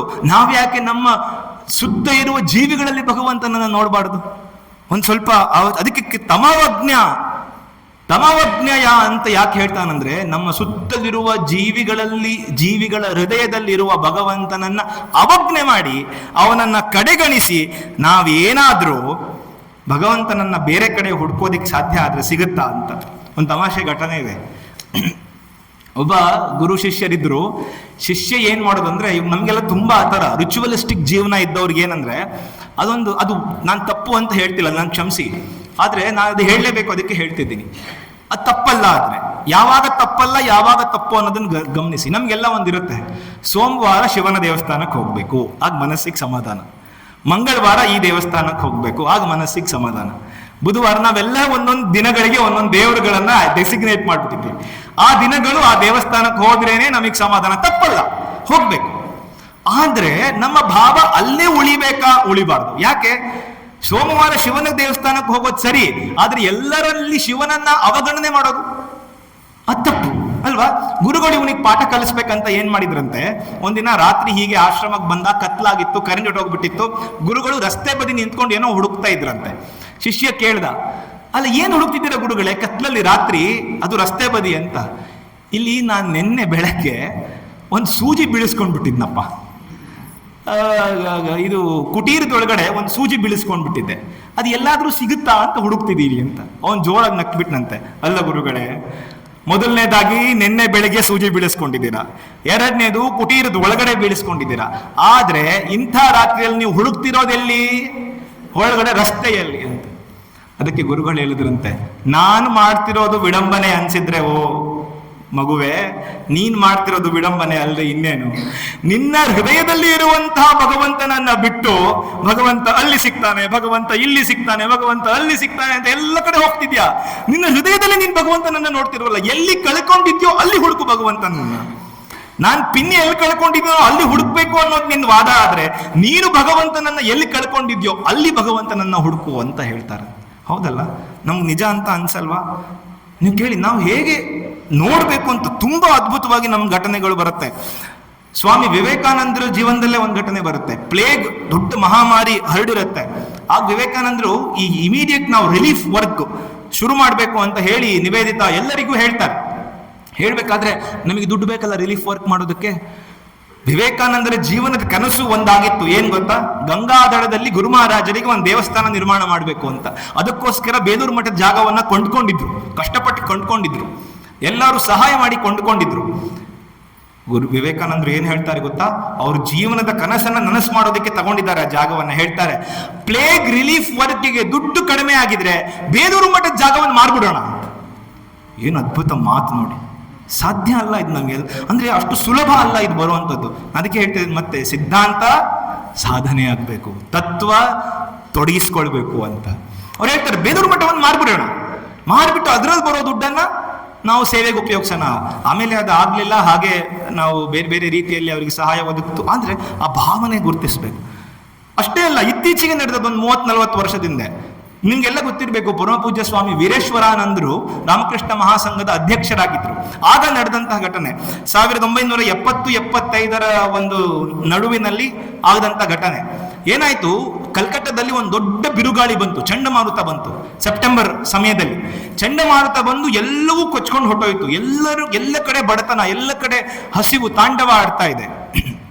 ಈ ಸೆಪ್ಟೆಂಬರ್ ಸಮಯದಲ್ಲಿ ಒಂದು ವಿಶೇಷ ಏನಂದ್ರೆ, ಬಂಗಾಳದಲ್ಲಿ ಎಲ್ಲರೂ ದುರ್ಗಾ ಪೂಜೆಗೆ ಸಿದ್ಧತೆ ಮಾಡ್ಕೊಳ್ತಿರ್ತಾರೆ ಅಲ್ವಾ? ಸೆಪ್ಟೆಂಬರ್-ಅಕ್ಟೋಬರ್ ಸಮಯದಲ್ಲಿ ಬೇಲೂರು ಮಠನು ದುರ್ಗಾ ಪೂಜೆಗೆ ಸಿದ್ಧತೆ ಮಾಡ್ಕೊಳ್ತಾ ಇತ್ತು. ಬೇಲೂರು ಮಠದಲ್ಲಿ ಒಂದು ವಿಶೇಷ ಇದೆ, ಏನು ಅಂದ್ರೆ, ಒಂದ್ 2-3 ತಿಂಗಳಿಂದನೇ ಎಲ್ಲ ವಸ್ತುಗಳ ಒಂದ್ ಕಡೆ ಒಂದು ಏನಂತಾರೆ, ಒಂದು ಶೇಖರಣೆ ಆಗುತ್ತೆ. ಯಾಕೆ? ದುರ್ಗಾ ಪೂಜೆಗೆ ಅಂತ ಶೇಖರಣೆ ಆಗಿತ್ತು. ಆಗ ಸ್ವಾಮಿ ವೀರೇಶ್ವರಾನಂದರು ಬಂದು ಕರೆ ಕೊಟ್ಟರು, ಈ ವರ್ಷ ನಾವು ದುರ್ಗಾ ಪೂಜೆಯನ್ನ ಮಠದಲ್ಲಿ ಮಾಡೋದಿಲ್ಲ ಅಂತ ಹೇಳ್ಬಿಟ್ರು. ನಾವು ಸಾಂಕೇತಿಕವಾಗಿ ದುರ್ಗಾ ಪೂಜೆಯನ್ನ ಮಾಡ್ತೀವಿ, ಆದ್ರೆ ಪ್ರತಿ ವರ್ಷ ಮಾಡಿದಂತೆ ಮಠದಲ್ಲಿ ಮಾಡೋದಿಲ್ಲ. ಹಾಗಾದ್ರೆ ಎಲ್ಲಿ ಮಾಡಬೇಕು? ವೀರೇಶ್ವರಾನಂದರು ಹೇಳಿದ್ರು, ಯಾರಿಗೆ ಹಸಿವಿದೆಯೋ, ಯಾರಿಗೆ ಬಟ್ಟೆ ಇಲ್ವೋ, ಯಾರಿಗೆ ಸೂಡಿಲ್ವೋ ಅವ್ರಿಗೆಲ್ಲವನ್ನ ಈ ಶೇಖರಣೆ, ದುರ್ಗಾ ಪೂಜೆಗಂತ ನೀವೇನ್ ಶೇಖರಣೆ ಮಾಡಿದ್ದೀರಲ್ಲ ಅದನ್ನೆಲ್ಲ ತೆಗೆದುಕೊಂಡು ಹೋಗಿ ಹಂಚ್ಬಿಡಿ ಅಂತ ಕರೆ ಕೊಟ್ಟರು. ಏನು ಅದ್ಭುತ ನೋಡಿ. ನಾವು ಬರೀ ಸಿದ್ಧಾಂತದ ಬಗ್ಗೆ ಮಾತಾಡ್ತೀವಿ, ಸ್ವಾಮಿ ವೀರೇಶ್ವರಾನಂದರು ಆ ಸಿದ್ಧಾಂತವನ್ನ ಸಾಧನೆ ಮಾಡ್ತಿ ತೋರಿಸಿದ್ರು. ಯಾವ ಭಗವಂತ ಅತೀತ ಅಂತ ನಾವು ಅನ್ಕೊಂಡಿದೀವೋ ಅದೇ ಭಗವಂತ ನಮ್ಮೆಲ್ಲರ ಅಂತರ್ಗತ ಅಂತ ನಾವು ಅರ್ಥ ಮಾಡ್ಕೊಳ್ಬೇಕು. ನಾವು ಯಾವಾಗ್ಲೂ ಭಗವಂತನನ್ನ ಅತೀತ ಅಂತ ಅರ್ಥ ಮಾಡ್ಕೊಳ್ತೀವಿ. ಅತೀತ ಅಷ್ಟೇ ಅಲ್ಲ, ಅವನು ಅಂತರ್ಗತನೂ ಹೌದು ಅಂತ. ಯಾವಾಗ ನಮ್ಗೆ ಈ ಭಾವನೆ ಬರುತ್ತೋ ಅವಾಗ ಇದೆಲ್ಲ ಆಗತ್ತೆ ಅಂತ. ಅಂಥವರ ಭಕ್ತಿ ಏನಾಗುತ್ತೆ ಅಂತ ಅಂದ್ರೆ, ಬರೀ ಈ ವಿಗ್ರಹಗಳಲ್ಲಿ ಪೂಜೆಯಲ್ಲಿ ದೇವರನ್ನ ನೋಡ್ತಾ ಸುತ್ತ ಇರುವ ಜೀವಿಗಳಲ್ಲಿ ನೋಡದೇ ಇರುವಂತವರ ಭಕ್ತಿ ಏನಾಗುತ್ತೆ ಅಂತ ಕಪಿಲ ವಾಸುದೇವ ಹೇಳ್ತಾನೆ. ಅವನು ಹೇಳ್ತಾನೆ, ಭಸ್ಮ ಮನ್ಯೇವ ಜುಹೋತಿ ಸಹ. ಭಸ್ಮ ಆಗ್ಬಿಡುತ್ತಂತೆ, ಅವರೆಲ್ಲ ಪುಣ್ಯ ಭಕ್ತಿ ಎಲ್ಲ ಭಸ್ಮವಾಗ್ಬಿಡುತ್ತಂತೆ. It will reduce to ashes ಅಂತ ಹೇಳ್ತಾನೆ ಕಪಿಲ ವಾಸುದೇವ. ಮುಂದೆ ಹೇಳ್ತಾನೆ, ನ ಮನಃಶಾಂತಿ ಮೃಚ್ಛತಿ. ಅವನಿಗೆ ಶಾಂತಿ, ಮನಃಶಾಂತಿ ಅನ್ನೋದೇ ಸಿಗೋದಿಲ್ವಂತೆ. ಯಾರಿಗೆ? ಯಾರು ವಿಗ್ರಹದಲ್ಲಿ ಮಾತ್ರ ಭಗವಂತನನ್ನ ನೋಡಿ ಎಲ್ಲರ ಹೃದಯದಲ್ಲಿರುವ ಭಗವಂತನನ್ನ ಕಡೆಗಣಿಸ್ತಾನೋ ಅವನಿಗೆ. ಇದು ನೀವು ಅರ್ಥ ಮಾಡ್ಕೊಳ್ಬೇಕಾದ್ರೆ ಸೂಕ್ಷ್ಮವಾಗಿ ಅರ್ಥ ಮಾಡ್ಕೊಳ್ಬೇಕು. ನಾವು ವಿಗ್ರಹದಲ್ಲಿರುವ ವಿಗ್ರಹ ಆರಾಧನೆಯನ್ನು ಅಲ್ಲಿ ಗೆಳಿತಿಲ್ಲ, ಅಲ್ಲಿ ಮಾತ್ರ ಇಲ್ಲ, ಇಲ್ಲೆಲ್ಲವೂ ಇದ್ದಾನೆ ಅಂತ ನಾವು ಹೇಳ್ತಿದ್ದೀವಿ ಅಂತ ಇವನು ಯಾರು ಕಪಿಲ ವಾಸುದೇವ ತಾಯಿಗೆ ಅವನು ಒಂದು ಉಪದೇಶವನ್ನ ಕೊಡ್ತಾನೆ. ಆಮೇಲೆ ಬಹಳ ಮುಖ್ಯ ಆತ್ಮ ಏನು ಹೇಳೋದು ಅಂತ ಹೇಳಿದ್ರೆ, ನಾವು ಈ ಭಾವ ಬರೋದಕ್ಕೆ ಮುಂಚೆ, ಎಲ್ಲರಲ್ಲಿ ಭಗವಂತನ ನೋಡೋದಕ್ಕಿಂತ ಮುಂಚೆ ಏನು ನೋಡಿ ಗೊತ್ತಾ, ಅವನು ನನಗಿಂತ ಬೇರೆ ಅಲ್ಲ ಅನ್ನೋದು ನಾವು ತಿಳ್ಕೊಳ್ಳೋದು ಅಲ್ವಾ. ನೀವು ಅವನಲ್ಲಿ ಭಗವಂತನ ನೋಡೋದು ಬಿಡಿ, ಮೊದಲನೇದು ಅವನಿಗೂ ನನಗೂ ಅಂತರವಿಲ್ಲ ಅನ್ನೋದನ್ನ ಫಸ್ಟ್ ನೀವು ಅರ್ಥ ಮಾಡ್ಕೊಳ್ಬೇಕು ಅಂತ. ಹೌದಲ್ವಾ? ನೋಡಿ, ಇದು ಹೇಗೆ ಸಾಧ್ಯ ಅಂತ ಹೇಳಿದ್ರೆ, ನಿಮ್ಗೆ ಏಕನಾಥ ಮಹಾರಾಜರ ಗತೆ ಹೇಳಿದೆ ಆಗ್ಲಿ. ಅವ್ರ ಗುರುಗಳೊಬ್ರಿದ್ರು, ಜನಾರ್ದನ ಸ್ವಾಮಿ ಅಂತ. ಅವರು ಕಾಡಿನಲ್ಲಿ ಇರ್ತಾ ಇದ್ರಂತೆ. ಈಗ ನಮ್ಮ ಮನುಷ್ಯನಿಗೆ ಎಲ್ಲ ಸಮಸ್ಯೆಗಳಿಗೂ ಎರಡು ಮೂಲ ಕಾರಣ ಅಂತೆ. ಒಂದು ಭಯ, ಒಂದು ಪ್ರಲೋಭನೆ. ಟೆರರ್ ಅಂಡ್ ಟೆಂಪ್ಟೇಷನ್ ಅಂತ ಹೇಳ್ತೀವಿ. ನೀವು ಸ್ವಲ್ಪ ಆಲೋಚನೆ ಮಾಡಿ, ನೀವೇನಾದ್ರೂ ಸಮಸ್ಯೆಯಿಂದ ಬಳಲ್ತಿದ್ದೀರಾ ಅಂದ್ರೆ ಆ ಸಮಸ್ಯೆನ ಡಿಸೆಕ್ಟ್ ಮಾಡ್ತಾ ಮಾಡ್ತಾ ಮಾಡ್ತಾ ಮೂಲ ಹುಡ್ಕೊಂಡು ಹೋದಾಗ, ಇಲ್ಲ ಯಾವುದೋ ಭಯದಿಂದ ಏನೋ ತಪ್ಪು ಮಾಡಿರ್ತೀರಾ ಅದಕ್ಕೆ ಈ ಸಮಸ್ಯೆ ಆಗ್ತಿದೆ, ಇಲ್ಲ ಯಾವುದರ ಮೇಲೆ ಆಸೆಯಿಂದ ಏನೋ ಮಾಡಿರ್ತೀರಾ ಅದಕ್ಕೆ ಈ ಸಮಸ್ಯೆ ಆಗ್ತದೆ. ನೆನ್ಪಿಟ್ಕೊಳ್ಳಿ, ಭಯ ಮತ್ತೆ ಪ್ರಲೋಭನೆ, ಟೆರರ್ ಅಂಡ್ ಟೆಂಪ್ಟೇಷನ್, ಇದು ಸಮಸ್ಯೆ. ಅದು ಹುಟ್ಟೋದು ಯಾವಾಗ? ಈಗ ನೋಡಿ, ಇದು ನನಗೆ ಬೇಕು ಅಂತ ಅನ್ಸೋದು ಯಾವಾಗ? ನಾನು ಇದು ಬೇರೆ ಅಂದಾಗ ಅಲ್ವಾ. ನನಗೆ ಇದರಿಂದ ಭಯ ಅನ್ಸೋದು ಯಾವಾಗ? ನಾನು ಇದು ಬೇರೆ ಆದಾಗ. ನಾನು ಅದು ಒಂದೇ ಅಂದ್ಮೇಲೆ ಭಯ ಎಲ್ಲಿಂದ ಬರುತ್ತೆ? ಆಸೆ ಎಲ್ಲಿಂದ ಹುಟ್ಟುತ್ತೆ? ಇದು ಅದ್ವೈತ ವೇದಾಂತದ ತುಂಬಾ ಏನಂತಾರೆ, ತುಂಬಾ ಅದ್ಭುತವಾದ ಸತ್ಯ. ಅದನ್ನು ತುಂಬಾ ಚೆನ್ನಾಗಿ ವಿವರಣೆ ಮಾಡ್ತಾರೆ, ಅದೇ ನಾನು ವಿವರಣೆ ಮಾಡ್ತಿಲ್ಲ. ಅದು ನನಗಿಂತ ಭಿನ್ನ ಅಂದಾಗ ನನಗೆ ಭಯ ಹುಟ್ಟುತ್ತೆ, ಅದು ನನಗಿಂತ ಭಿನ್ನ ಅಂತ ಹೇಳಿದಾಗ ನನಗೆ ಆಸೆ ಹುಟ್ಟುತ್ತೆ. ನನಗೂ ಅದಕ್ಕೂ ಅಂತರವಿಲ್ಲ ಅಂತ ಅನ್ಕೊಂಡಾಗ ಭಯ ಪ್ರಲೋಭನೆಗಳಿಂದ ನಾವು ಮೇಲಕ್ಕೆ ಎದ್ದೊಳ್ತೀವಿ ಅಂತ. ಜನಾರ್ದನ ಸ್ವಾಮಿಗಳಿಗೆ ಕೇಳಿದ್ರಂತೆ, ನೀವು ಕಾಡಿನಲ್ಲಿ ಇರ್ತೀರಾ, ಕ್ರೂರ ಮೃಗಗಳು, ಹಾವು, ವಿಷಪೂರಿತ ಹಾವು ಇದೆಲ್ಲ ಇರುತ್ತೆ, ಭಯ ಇಲ್ವಾ ನಿಮ್ಗೆ? ಅದಕ್ಕೆ ಜನಾರ್ದನ ಸ್ವಾಮಿ ಹೇಳಿದ್ರಂತೆ, ನಾನು ಅದು ಬೇರೆ ಅಂದ್ಕೊಂಡ್ರೆ ಭಯ, ನಾನು ಅದು ಒಂದೇ ಅಂದ್ಕೊಂಡ್ಮೇಲೆ ಭಯ ಎಲ್ಲಿಂದ ಬಂತು ಅಂತ ಹೇಳಿದ್ರಂತೆ. ಇಡೀ ಜೀವನ ಜನಾರ್ದನ ಸ್ವಾಮಿಗಳು ಕಾಡಿನಲ್ಲಿ ಕಳೆದ್ರು ಅಂತ, ಏಕನಾಥರ ಗುರುಗಳು.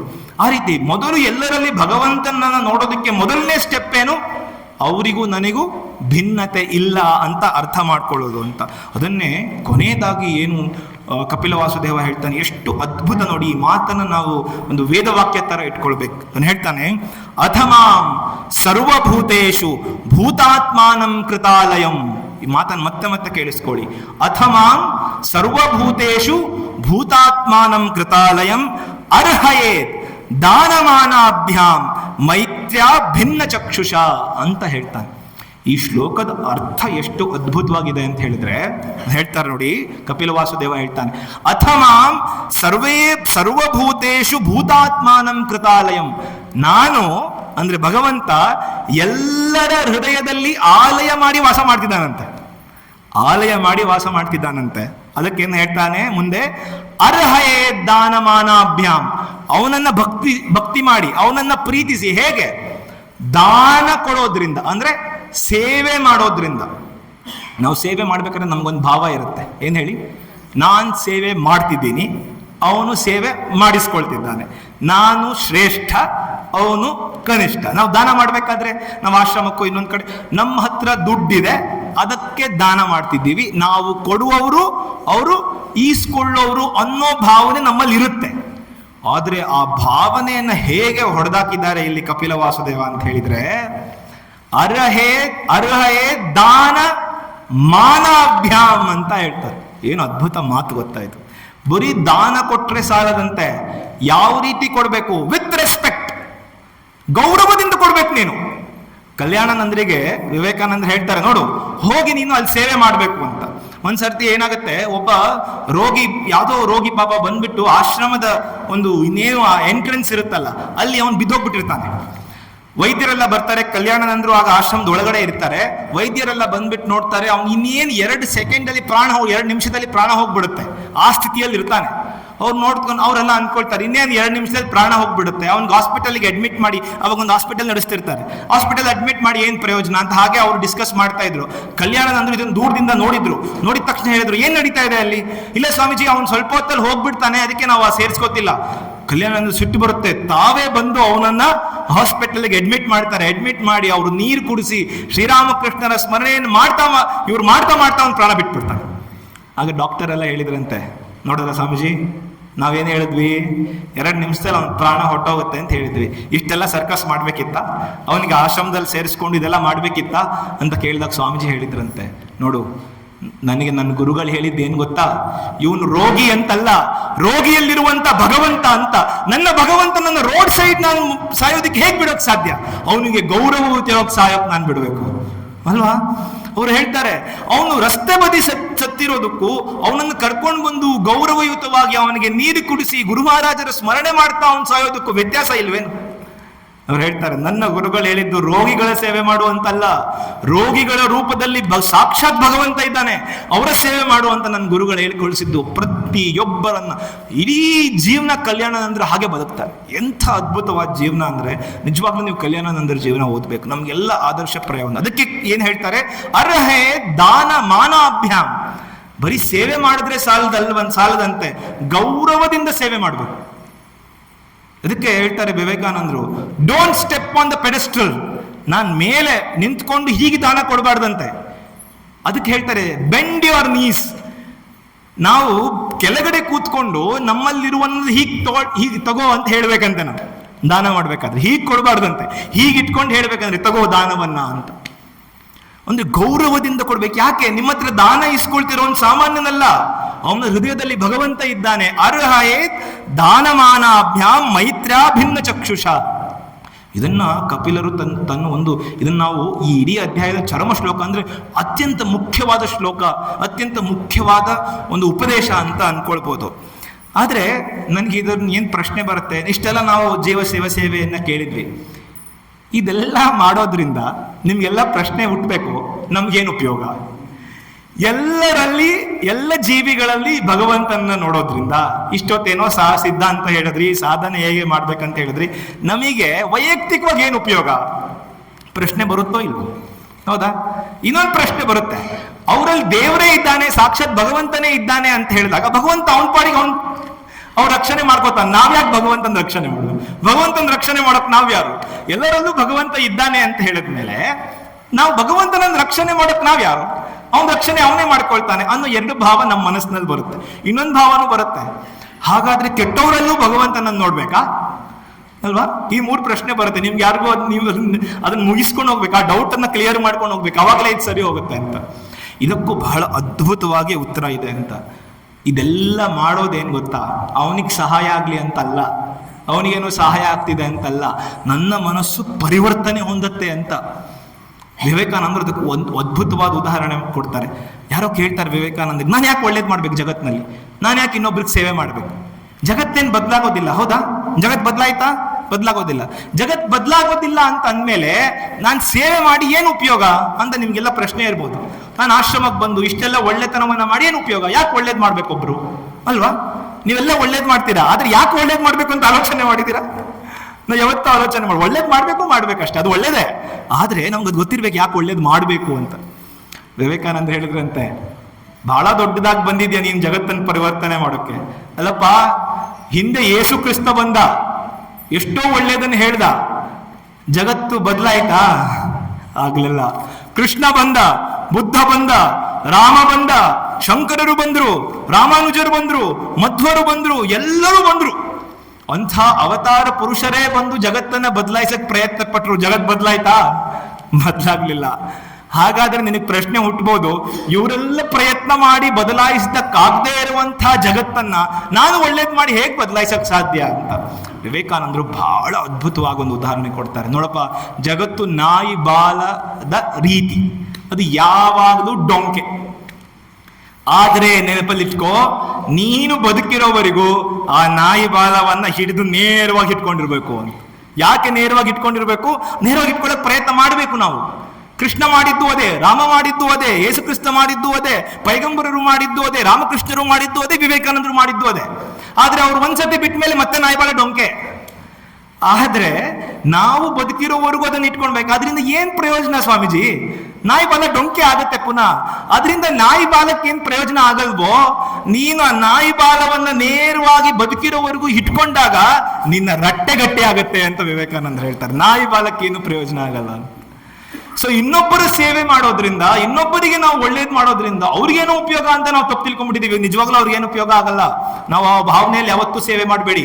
ನಾವಿಲ್ದೇ ಇದ್ರು ಇನ್ನೊಬ್ರು ಹುಟ್ಟಿಸಿದ ದೇವರು ಹುಲ್ಲು ಮೇಯಿಸದೇ ಇರುವನೆ ಅಂತ ಹೇಳ್ತೀವಲ್ಲ, ಅವ್ರು ಯಾರೋ ರೀತಿ ನಿಮ್ಮಂತ ಇನ್ನೊಬ್ರು ಯಾರೋ ಬಂದು ಸೇವೆ ಮಾಡ್ತಾರೆ. ಆದ್ರೆ ಮನಸ್ಸಿನಲ್ಲಿ ಹೇಗಿರ್ಬೇಕಂದ್ರೆ, ಓಹ್, ನನಗಿವತ್ತೊಂದು ಅವಕಾಶ ಸಿಕ್ಕಿದೆ ಆಶ್ರಮದಲ್ಲಿ ಸೇವೆ ಮಾಡೋದಕ್ಕೆ, ನನಗಿವತ್ತೊಂದು ಅವಕಾಶ ಸಿಕ್ಕಿದೆ ಈ ರೀತಿಯಾಗಿ ಮಾಡೋದಕ್ಕೆ, ಅದಕ್ಕೆ ಮಾಡ್ಬೇಕು ಹೊರತು ನಾನು ಏನೋ ಮಾಡ್ದೆ ಅನ್ನೋ ರೀತಿಯಲ್ಲಿ ಮಾಡಿದ್ರೆ ಬಹಳ ಕಷ್ಟ ಆಗುತ್ತೆ. ಅದಕ್ಕೆ ನಮ್ಮಲ್ಲಿ ಹೇಳ್ತಾರೆ, ನಮ್ಗೇನು ಉಪಯೋಗ ಅಂದ್ರೆ ಇನ್ನೊಂದು ಉಪಯೋಗ ಇದೆ. ಯದ್ಯತ್ ಕರ್ಮ ಕರೋತಿ ತತ್ತತ್ ಶಂಭೋ ತವಾರಾಧನಂ, ತತ್ತತ್ ಅಖಿಲ ಶಂಭೋ ತವಾರಾಧನಂ ಅಂತ ಹೇಳ್ತೀವಿ. ನಾವ್ ಏನೇನೇನೇನ್ ಕೆಲಸ, ಎಲ್ಲರಲ್ಲೂ ಭಗವಂತ ಇದ್ದಾನೆ ಅಂತ ಅನ್ಕೊಂಡ್ಬಿಡಿ. ನೀವು ಮಾಡೋ ಪ್ರತಿಯೊಂದು ಕೆಲಸನೂ ಏನಾಗುತ್ತೆ? ಪೂಜೆ ಆಗ್ಬಿಡುತ್ತೆ ಅಲ್ವಾ? ಗಂಡನಲ್ಲೂ ಭಗವಂತ ಇದ್ದಾನೆ, ಹೆಂಡತಿಯಲ್ಲೂ ಭಗವಂತ ಇದ್ದಾನೆ, ಮಕ್ಕಳಲ್ಲೂ ಭಗವಂತ ಇದ್ದಾನೆ. ಗಂಡನಿಗೆ ಗುಣಪಡಿಸ್ಬೇಕಾದ್ರೆ ನೀವು ಗಂಡನಿಗೆ ಊಟ ಹಾಕ್ತಿದ್ದೀರಾ? ಇಲ್ಲ, ಗಂಡನೊಳಗಿರುವ ಭಗವಂತನಿಗೆ ಊಟ ಹಾಕ್ತಿದ್ದೀರಾ. ಮಕ್ಕಳಿಗೆ ಪ್ರೀತಿಯಿಂದ ಉಣಪಡಿಸ್ಬೇಕಾದ್ರೆ ಮಕ್ಕಳಿಗೆ ಊಟ ಹಾಕ್ತಿದ್ದೀರಾ? ಇಲ್ಲ, ಮಕ್ಕಳಲ್ಲಿರುವ ಭಗವಂತ. Complete attitude, way of thinking, ನೀವು ಆಲೋಚನೆ ಮಾಡುವಂಥ ಶೈಲಿ ಬದಲಾಗ್ಬಿಟ್ಟಾಗ ನಿಮಗೆ ಮನಃಶಾಂತಿ ಸಿಗುತ್ತೆ. ಯಾಕೆ? ನಿಮಗೆ ಅಲ್ಲಿ ಗಂಡ ಕಾಣಿಸ್ತಿರೋದಿಲ್ಲ, ಗಂಡನ ಒಳಗಡೆ ಇರುವಂಥ ಭಗವಂತ. ಹೆಂಡತಿ ಕಾಣಿಸೋದಿಲ್ಲ, ಹೆಂಡತಿ ಒಳಗೆ ಇರುವಂಥ ಭಗವಂತ. ಮಕ್ಕಳು ಕಾಣಲ್ಲ, ಮಕ್ಕಳ ಒಳಗೆ ಇರುವಂಥ ಭಗವಂತ. ಆವಾಗ ನಾನು ಕಸ ಗುಡಿಸೋದು ಪೂಜೆ ಆಗುತ್ತೆ, ಅಡಿಗೆ ಮಾಡೋದು ಪೂಜೆ ಆಗುತ್ತೆ, ಪ್ರತಿಯೊಂದು ಪೂಜೆ ಆಗ್ಬಿಡುತ್ತೆ. ಇದರಿಂದ ಇನ್ನೊಂದು ದೊಡ್ಡ ಲಾಭ ಏನ್ ಗೊತ್ತಾ? ನಮ್ಮ ಕೆಲಸ ಪ್ರತಿಯೊಂದು ಪೂಜೆ ಆಗ್ಬಿಟ್ರೆ ಆ ಕೆಲಸದ ಪರಿಣಾಮ ಏನಾಗುತ್ತೆ ಹೇಳಿ? ಪೂಜೆಯ ಪರಿಣಾಮ ಏನು? ಪ್ರಸಾದ ಅಲ್ವಾ? ನಮ್ಮ ಕೆಲಸ ಪ್ರತಿಯೊಂದು ಪೂಜೆ ಆಗ್ಬಿಟ್ರೆ ಆ ಕೆಲಸದ ಪರಿಣಾಮ ನೋಡಿ, ಇದೊಂದು ತುಂಬಾ ಸೂಕ್ಷ್ಮವಾದದ್ದು. ಆದ್ರೆ ಇದನ್ನು ಅಭ್ಯಾಸ ಮಾಡಿದ್ರೆ ಜೀವನದಲ್ಲಿ ತುಂಬಾ ಆನಂದವಾಗಿರ್ಬೋದು. ಅಭ್ಯಾಸ ಮಾಡೋದಕ್ಕೆ ಪ್ರಯತ್ನ ಮಾಡೋಣ. ಏನು ಅಂತ ಹೇಳಿದ್ರೆ, ಪ್ರತಿಯೊಂದು ಕೆಲಸದ ಪರಿಣಾಮ ಒಂದ ನೋವು ಇಲ್ಲ ನಲಿವು ಅಲ್ವಾ? ಒಂದ ಜಯ ಇಲ್ಲ ಅಪಜಯ, ಒಂದ ಸುಖ ಇಲ್ಲ ದುಃಖ ಅಲ್ವಾ? ಆದ್ರೆ ಪೂಜೆಯ ಪರಿಣಾಮ ಹಾಗಲ್ಲ. ಪೂಜೆಯ ಪರಿಣಾಮ ಎಲ್ಲವೂ ಪ್ರಸಾದವೇ ಅಲ್ವಾ? ನಾನು ನಿಮ್ಗೆ ಉದಾಹರಣೆಗೆ ಹೇಳ್ತೀನಿ. ನಿಮ್ಗೆ ಈಗ ಹಾಗಲಕಾಯಿ ಇಷ್ಟ ಇಲ್ಲ ಅಂತ ಇಟ್ಕೊಳ್ಳಿ ತಿನ್ನೋದು. ಈಗ ನಿಮ್ಗೆ ಆಶ್ರಮಕ್ಕೆ ಬಂದಿರ್ತೀರಾ, ಹಾಗಲಕಾಯಿ ಪ್ರಸಾದ ಕೊಟ್ಬಿಟ್ರಪ್ಪ, ನನಗೆ ಇದು ಇಷ್ಟ ಇಲ್ಲ ಅಂತ ಬಿಸಾಕ್ಬಿಡ್ತೀರಾ? ಶ್ರೀಮಾತೆಯವರ ಪ್ರಸಾದ ಕಣ್ಣು ಹೊತ್ಕೊಂಡು ತಿಂತೀರಾ. ಇಷ್ಟ ಇಲ್ಲದೆ ಇದ್ರೂ ಪ್ರಸಾದ ಅಂತ ನೀವು ಅದನ್ನು ಸೇವಿಸ್ತೀರಾ. ಹೇಗೋ ನಿಮ್ಮ ಜೀವನದಲ್ಲಿ ಬರುವಂಥ ಎಲ್ಲ ಕಷ್ಟಗಳು ಸುಖದ ಅಷ್ಟೇ ನೀವು ಆಸ್ವಾದನೆ ಮಾಡ್ತೀರಾ ಅಂತ. ಯಾವಾಗ ನಿಮ್ಮ ಪ್ರತಿಯೊಂದು ಕೆಲಸವು ಪೂಜೆ ಆಗ್ಬಿಡುತ್ತೋ ಆ ಪೂಜೆಯ ಪರಿಣಾಮವೆಲ್ಲವೂ, ಅದು ದುಃಖವಾಗಿರಲಿ ಸುಖವಾಗಿರಲಿ, ಅದೆಲ್ಲವೂ ಪ್ರಸಾದವಾಗುತ್ತೆ. ಏನು ಹೇಳ್ತಾರೆ ಗೊತ್ತಾ? ಸುಖ ಭೀ ಮುಜೆ ಪ್ಯಾರೆ ಹೇ, ದುಃಖ ಭೀ ಮುಜೆ ಪ್ಯಾರೆ ಹೇ, ಛೋಡು ಮೇ ಕಿಸೆ ಭಗವನ್ ದೋನೋ ಭೀ ತುಮಾರೆ ಹೇ ಅಂತ. ಎರಡೂ ನಿಂದೇ ಪ್ರಸಾದ. ಹಾಗಿದ್ದ ನಾನು ದುಃಖದಲ್ಲಿ ಯಾಕೆ ಅಳಬೇಕು, ಸುಖದಲ್ಲಿ ಯಾಕೆ ಸುಖ ಪಡಬೇಕು? ಎರಡೂ ನಿಂದೇ ಪ್ರಸಾದ, ಎರಡರಲ್ಲೂ ಸಮಚಿತ್ತತೆಯನ್ನ ಕಾಪಾಡ್ಕೊಂಡಿರ್ತೀನಿ ಅಂತ. ಇದು ಯಾವಾಗ ಆಗತ್ತೆ ಅಂತ ಹೇಳಿದ್ರೆ, ಪ್ರತಿಯೊಬ್ಬರಲ್ಲೂ ಭಗವಂತನನ್ನ ನೀವು ಯಾವಾಗ ನೋಡ್ತೀರೋ ಆವಾಗ ಈ ಒಂದು ವಿಚಾರ ಇದೊಂದು ಸಾಧ್ಯ ಅಂತ. ಸೊ ಇದನ್ನು ನಾವು ಅಭ್ಯಾಸ ಮಾಡೋದಕ್ಕೆ ಪ್ರಯತ್ನ ಮಾಡೋಣ. ಅಭ್ಯಾಸ ಮಾಡಿದರೆ ನಮ್ಮ ವ್ಯಾವಹಾರಿಕ ಬದುಕು ಆಧ್ಯಾತ್ಮಿಕ ಬದುಕಾಗ್ಬಿಡುತ್ತೆ. ನಾವು ಯಾವಾಗಲೂ ನಮ್ಮ ಸಾಂಸಾರಿಕ ಬದುಕು ಬೇರೆ, ಆಧ್ಯಾತ್ಮಿಕ ಬದುಕು ಬೇರೆ ಅಂತ ಅನ್ಕೊಡ್ತೀವಿ. ಇಲ್ಲ, ನಾವು ನಮ್ಮ ವ್ಯಾವಹಾರಿಕ ಬದುಕನ್ನು, ಸಾಂಸಾರಿಕ ಬದುಕನ್ನು ಆಧ್ಯಾತ್ಮೀಕರಣಗೊಳಿಸಬೇಕು. ಹೇಗೆ?